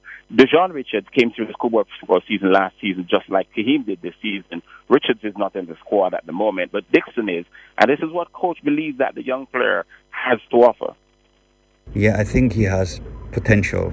What you can do at the age of 18, 19, doesn't reflect how good you will be when you become 23, 24. But for sure, he is one of the most talented players of his age here in Jamaica, for sure, and probably looking elsewhere as well. So we want to get to know him a little bit better. So we took him to Trinidad. He did well there. He gave us the goal that made the difference. So hopefully he can do the same at a higher level. But this kid needs time to develop, and he's just starting his football development. But a talent that we really want to take a look at better and get to know better. All right, so there you have it from Coach Heimer Halgamson. We'll have loads more in our next major sportscast at 5:25 this afternoon. Alric? Okay, Wayne, thanks much. Continuing the sports, as Sir Alex Ferguson celebrated his first ever Cheltenham Festival win as a memorial claimed victory in the Pentrams Network final today. The legendary Manchester United manager was seen with a huge smile on his face moments after the win as the 25-1 shot came home ahead of Kintara. Over the final flight, Kintara on the far side, just had the lead. Kintara on the far side, Montmiral is on the near side. Cuthbert Dibble is back in third, in fourth is Bold Endeavour. Another 100 yards to go. Montmiral beginning to get up on the near side for Harry Cobden, and it is Montmiral who has won the attempt.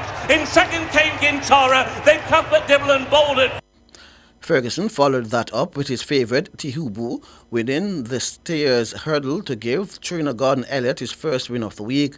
The 7-year-old held off the 2021-2022 winner, Florian Porter, with home by the Lee in third. At the final flight, his lead was a length over Florian Porter in second. Home by the Lee was over in third. Buddy One is in fourth. They've got another half furlong to go. Chiupo pouring it on. going clear on the Rosa line, and it will be Jack Kennedy and Tiupo who take the Paddy Power Stayers hurdle. Flooring Porter in second, home by the Lee in third.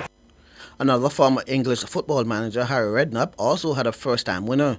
Redknapp celebrated as Shake 'em Up Harry found the score sheet on a football-oriented day 3 of the Cheltenham Festival, having watched his former managerial rival Sir Alex Ferguson notch a double earlier. On the card, it was soon the turn of former West Ham, Portsmouth and Tottenham boss to return to the Prestbury Park winners' enclosure with his course specialist, who supplemented his New Year's Day triumph here in great style.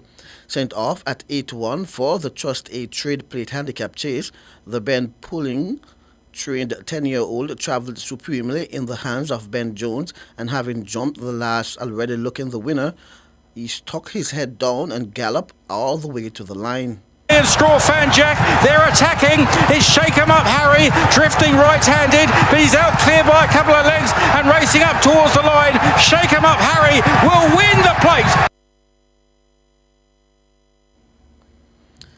Now to volleyball, the girls and boys champions of the Issa Urban Volleyball Competition at UII today. At 1 p.m., Woolmer's girls will take on Hillel Academy. Meanwhile, in the boys section, Papine High will lock horns with Jamaica College. Now on to basketball, as 3 games will be contested in today's round of matches in the GK1 SDF Howard McCarthy Community Basketball League at 3 venues. At Michael College, home team and defending champions Michael Wasp take on Swift Suns in the first match of a doubleheader at 6 p.m. This will be followed by Raytown Raptors against Blazing Panthers. Meanwhile, Wolverines take on Kathleen All-Stars at 6 and Link Up All-Stars face Phoenix Net Trippers at Edgewater Courts. At Camperdown High will come alive when Bridgeport tussle with Grand Spend Giants and CMU lock horns with Aqua Youths. In yesterday's results, Papine Kings beat Harborview Supernovas 57-42, and the Exed Heat stopped Police 65-34. Finally, in lacrosse, Jamaica's 22-member under-20 women's lacrosse squad will travel to Orlando, Florida for a 5-day training camp starting on March 21. The camp is part of the team's preparation for the Women's Under-20 Championships in Hong Kong from August 15 to 25. A member of the Jamaica Lacrosse Association, Dwight Clark, says team unity is one of the main focus of the camp. For this camp, we just want to get the team to gel, put in some systems in place based on what the coach wanted them to play when they go to Hong Kong, and just get them really understanding the system. That is the main thing. Well, we're working on all areas now because the game is a little bit different. It's more high tempo when you travel. So we'll have a couple practice games up there. Once we get those practice games in and see how they respond to a different style of play, then we'll definitely have a good look at what they are capable of. Clark says the camp will be good preparation for the World Championships in Hong Kong. The last time we went to the World Championship, we did ourselves proud because we used all the players from our high school system. This time around is the same. We probably have about 4 or 5 players that are not from the high school system. So once these girls get exposed to international competition a little bit sooner, which is what this camp is preparing them for, and I think that will get the jitters out of them. Their expectations will be a little bit different going into Hong Kong. So I know they will do well in Hong Kong once they get this camp behind them and get exposure with a couple other teams that they will be playing. Dwight Clark, I'm Alex Swiby, and that's your sport.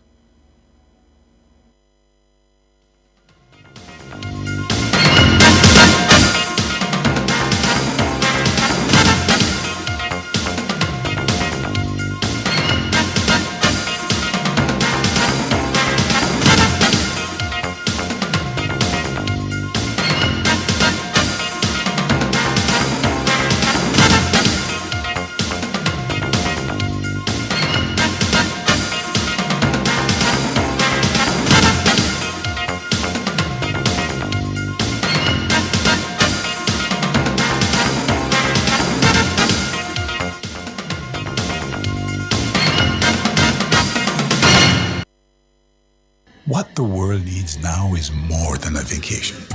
We need to come back to feeling our best selves again. Back to inviting. Back to loving. Back to life. Back to the little bit of Jamaica that's inside all of us. Come back to being lively again. Back to laid back. So call your travel agent or go to visitjamaica.com and come back to the vibe that comes alive in Jamaica.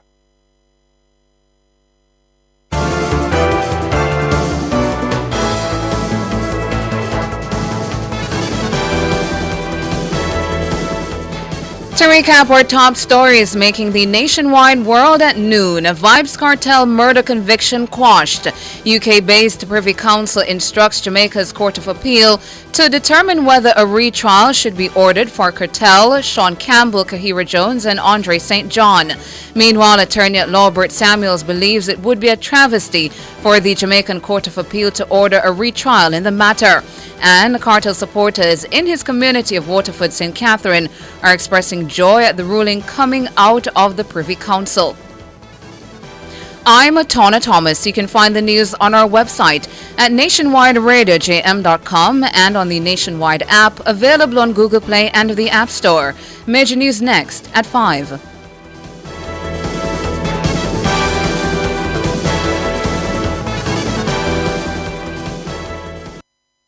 Never before in our history has there been more roads built or under construction at the same time. The Maypen to Williamsfield Highway, the Montego Bay Perimeter Road, the South Coast Highway Improvement Project, and many more. We are building Jamaica. The time by the Office of the Prime Minister is 12:34. Tune in to Nationwide 90 FM, the new revolution in media. Stay ahead of the curve with our cutting-edge reporting and accurate breaking news coverage. We're having an earthquake.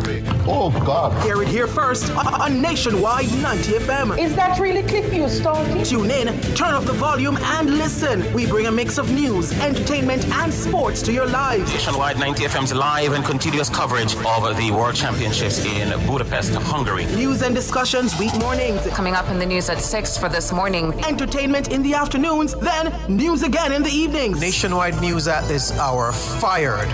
Also, tune into the entertainment and sports shows in the nights and on the weekends. It is Boy Things After Dark right here on Nationwide 90 FM. Everything is news, from current affairs and entertainment to sports, business, and other categories. Nationwide 90 FM. This is Beanie Man. Give it to them. Zaga, Zen. From every whisper to every commotion. That's rubbish. The KSAMC cannot investigate itself. Was Click News really talking like that? Every news story unfolds here first at Nationwide 90 FM, the new revolution in media. Every sound is a story, and every story we share is news.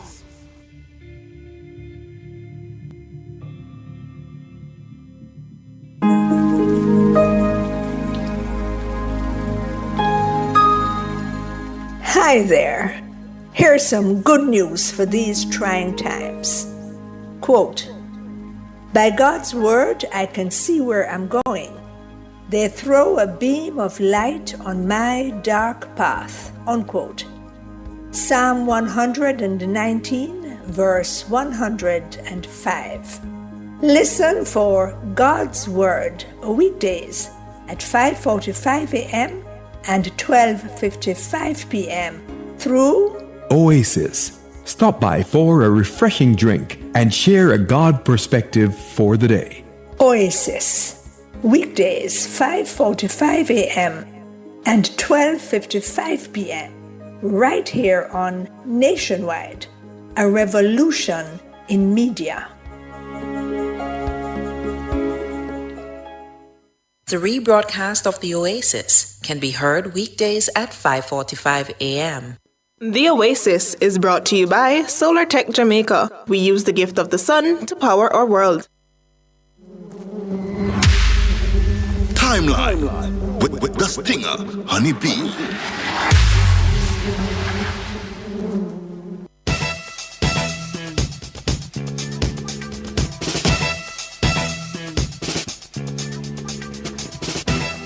Good afternoon. 23 minutes going up to 1 o'clock. It's all about what's trending on the timeline, and no awards, no gifts. No gifts? Yes, for telling us the answer. What's trending on the timeline? It's a no-brainer. Vybz Cartel. Vybz Cartel is everywhere. Oh my. Unless you're living under a rock or you just wake up out of your bed. Yeah. Well, Vybz Cartel, they have quashed the conviction of Vybz Cartel and the 3 others. They have reverted it to the Court of Appeal here in Jamaica for them to decide whether they're going to retry the case or let them go. And Mr. Hughes, we've been trying to get some various artists, dancehall artists on the line to get their comments, but a lot of people are refusing to say anything. Yes. A lot of the artists are refusing to say anything on the matter. Yes. So, that's telling. Yeah. In that, I think at the end of the day, it's for example, you're in an industry and you had this one guy who was sort of dominating, and here it is, he may return, I don't know. They probably don't want to reveal their true feelings on the matter. Right. To make it be said that so and so did say that, and so and so did say so. Yes. But it is what it is, and this is where we're at right now. We do have some more videos of people in Waterford who are just, obviously over the moon. And we have one from Isaac Buchanan, his lawyer. If you ever hear Isaac say. Really? Yes. Oh, dear. Isaac is something else. Let's hear it. Let's hear it. In St. Thomas, you know what to do. Just send up to prayer and re-up the gathering, So, all my peoples in St. Thomas, y'all know what it is. It's that time, so I'm going to cut the live. Live did nice, but y'all join me later tonight. So if you're in Jamaica, 5. Let's play that again from the very top, okay? Those of you in St. Thomas, you know what to do. Just send up to prayer and re-up the gathering, So, all my peoples in St. Thomas, y'all know what it is. It's that time, so I'm going to cut the live. Live did nice, but y'all join me later tonight. So if you're in Jamaica, 5. So hold on there. Yeah. That's Isaac Buchanan. Yes. One of Vybz Cartel's attorneys who actually traveled to London. Yes, and presented the case and made a pretty good impression. I was proud of the man. Yes. I said, look at Isaac, you go. And he's now saying that the people of St. Thomas, and we know what St. Thomas is reputed for. Yes. Yes? And then that is supported by his display of the guard ring. What's supposed to be a guard ring. So what is the attorney saying? What is he saying? What is he suggesting? What is he suggesting?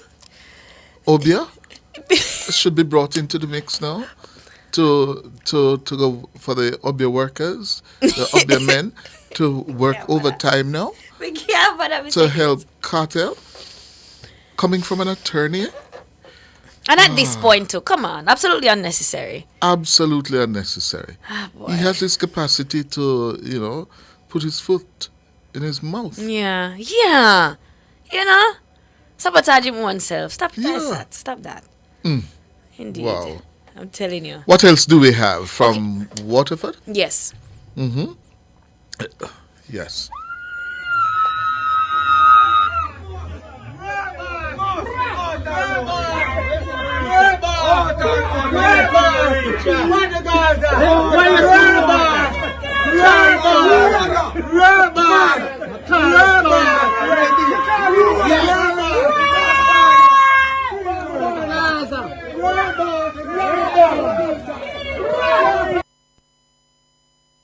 Well, Mr. Hughes, one thing's for sure, these people are truly looking forward to the return of their quote-unquote world boss, and it's interesting because I wonder if they're going to be disappointed in that, sometimes it's like you sit around waiting for somebody to come back and save you and to make your life better, but and it doesn't happen. It does not happen. Yeah.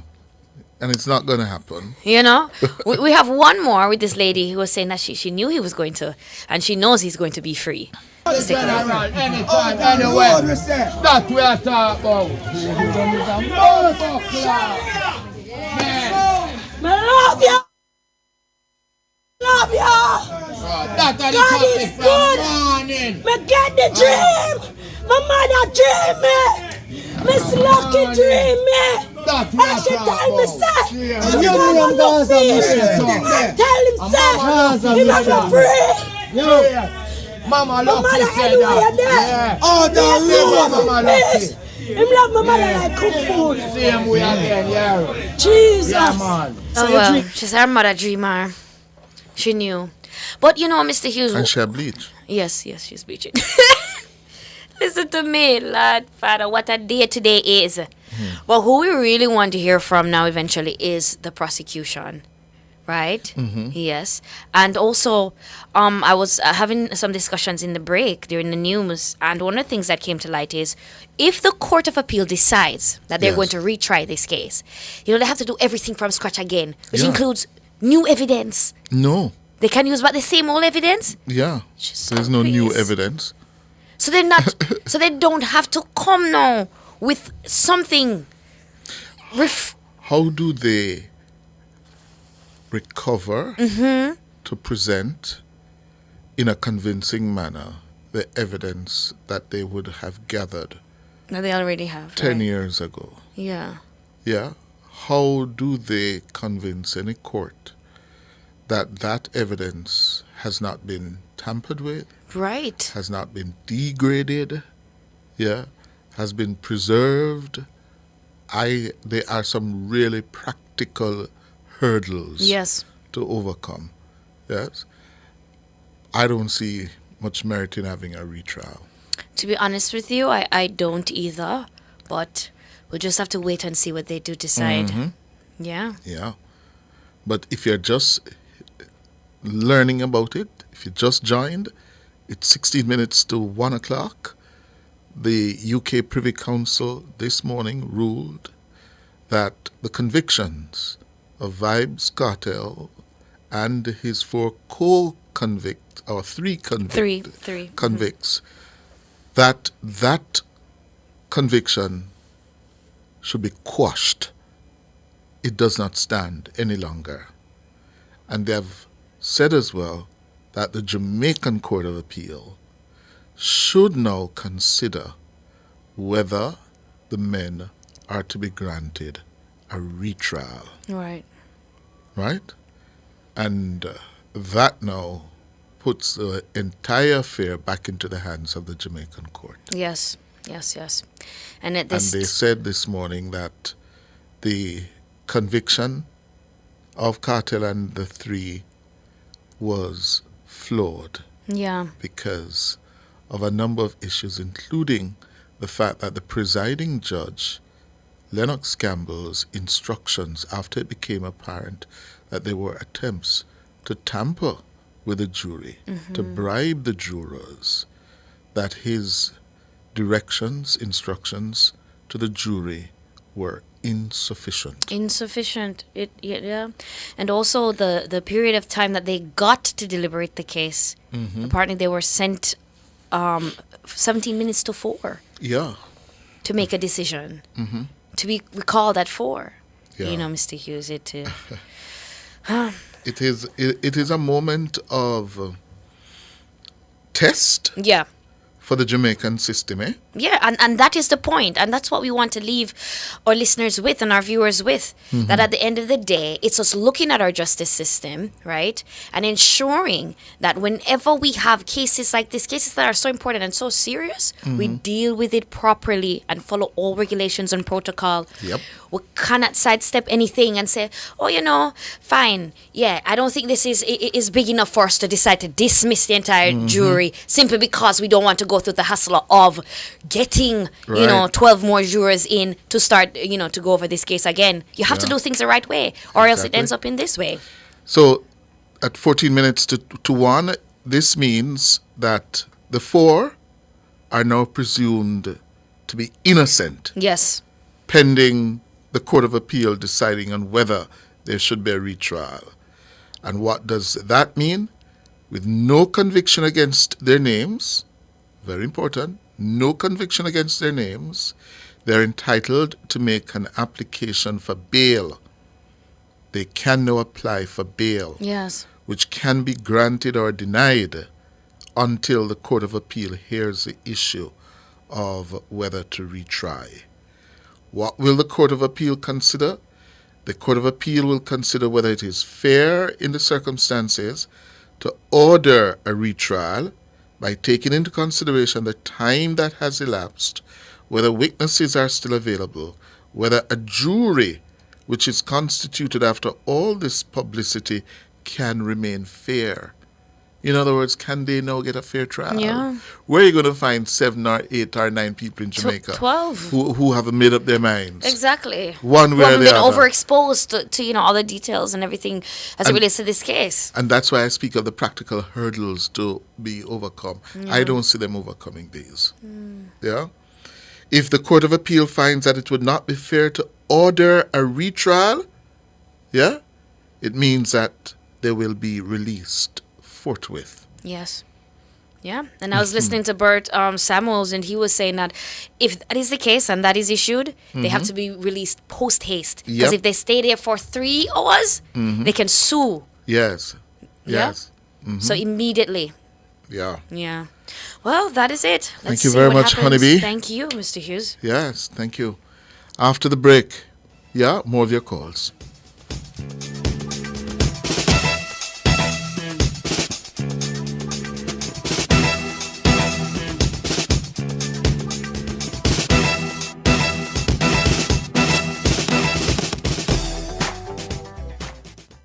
You now have the chance to live in luxury when you choose Suncoast Beach Club, an oceanfront resort-inspired gated community. Visit them for tours of their model unit from Monday to Friday, 10 a.m. to 4:30 p.m. and Saturday to Sunday from 1 p.m. to 5 p.m. All viewings are by appointment only, so schedule yours today. Email viewing@suncoastbeachclub.com or call 876-216-5454 to book your tour. Suncoast Beach Club, resort-inspired living. At MOJ Ministry of Justice, come access quality service to keep order within the nation. We facilitate good relation. Legal aid in your pocket. A little is child diversion for you to need expertise. Victim service will help you cope with grief. Restorative justice, build back the peace. No matter where you come from, how we say justice for all Jamaicans. MOJ Ministry of Justice, come access quality service. MOJ, taking justice to the people of Jamaica.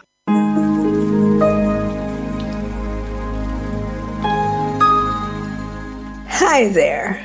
Here's some good news for these trying times. Quote, by God's word, I can see where I'm going. They throw a beam of light on my dark path. Unquote. Psalm 119, verse 105. Listen for God's word weekdays at 5:45 a.m. and 12:55 p.m. through Oasis. Stop by for a refreshing drink and share a God perspective for the day. Oasis. Weekdays 5:45 a.m. and 12:55 p.m. right here on Nationwide, a revolution in media. The rebroadcast of the Oasis can be heard weekdays at 5:45 a.m. The Oasis is brought to you by Solar Tech Jamaica. We use the gift of the sun to power our world. Our phone numbers are 630-9371, 630-9372, 630-9373, 630-9374, and 618-8255. My hands were steady, my eyes were clear and bright. My walk had purpose, my steps. On our YouTube channel, Cheyenne Atkinson, I think Vybz Kartel is going to be free. Because if they go through another trial, they're going to find him not guilty. And it's going to be a waste of money for another year. You already served 10 years. Yeah? And the view is also that I saw this driver. No. Most of the evidence says Shane Mark. Most of the evidence was tampered with. So now them are go, what? The retrial, Cliff, they cannot use it. So there you go. The feeling is that a retrial is not practical. It's just not practical. So I think they will, based on that fact, will walk. Yes? He's going to go home, it would seem to me, if the Court of Appeal were to say, thus, it's not practical to have a retrial. All right, that's how we're going to leave it. Certainly we'll have more inside of the entertainment block, yes, this afternoon, as well as Nationwide at 5. Oh, no entertainment block this afternoon. We have the sound off between now until 3, because at 2 this afternoon, it will be the presentation of the opposition spokesman on finance, Julian Robinson, on the budget debate. Okay, so stay tuned for that at 2. So the sound off will be at 1, and then the presentation of Julian Robinson will be at 2. We're going to make way now for Oasis with Loy Gale. Have yourselves a great afternoon. Thanks to our producer, Norige Banton, and our technical operator, Mr. Damon Cunningham. Thank you. You've just heard Cliff Hughes Online on Nationwide 90 FM. Join Cliff Monday to Thursdays between 10 a.m. and 1 p.m. for Cliff Hughes Online. Like a rock.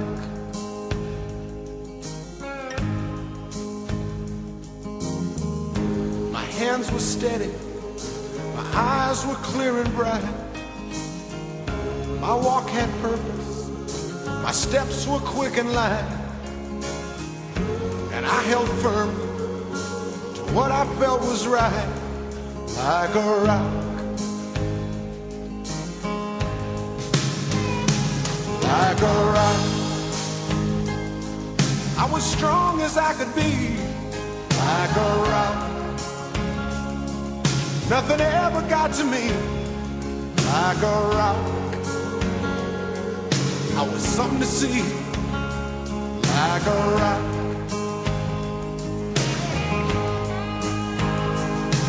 And I stood arrow straight, unencumbered by the weight of all these hustlers and their schemes.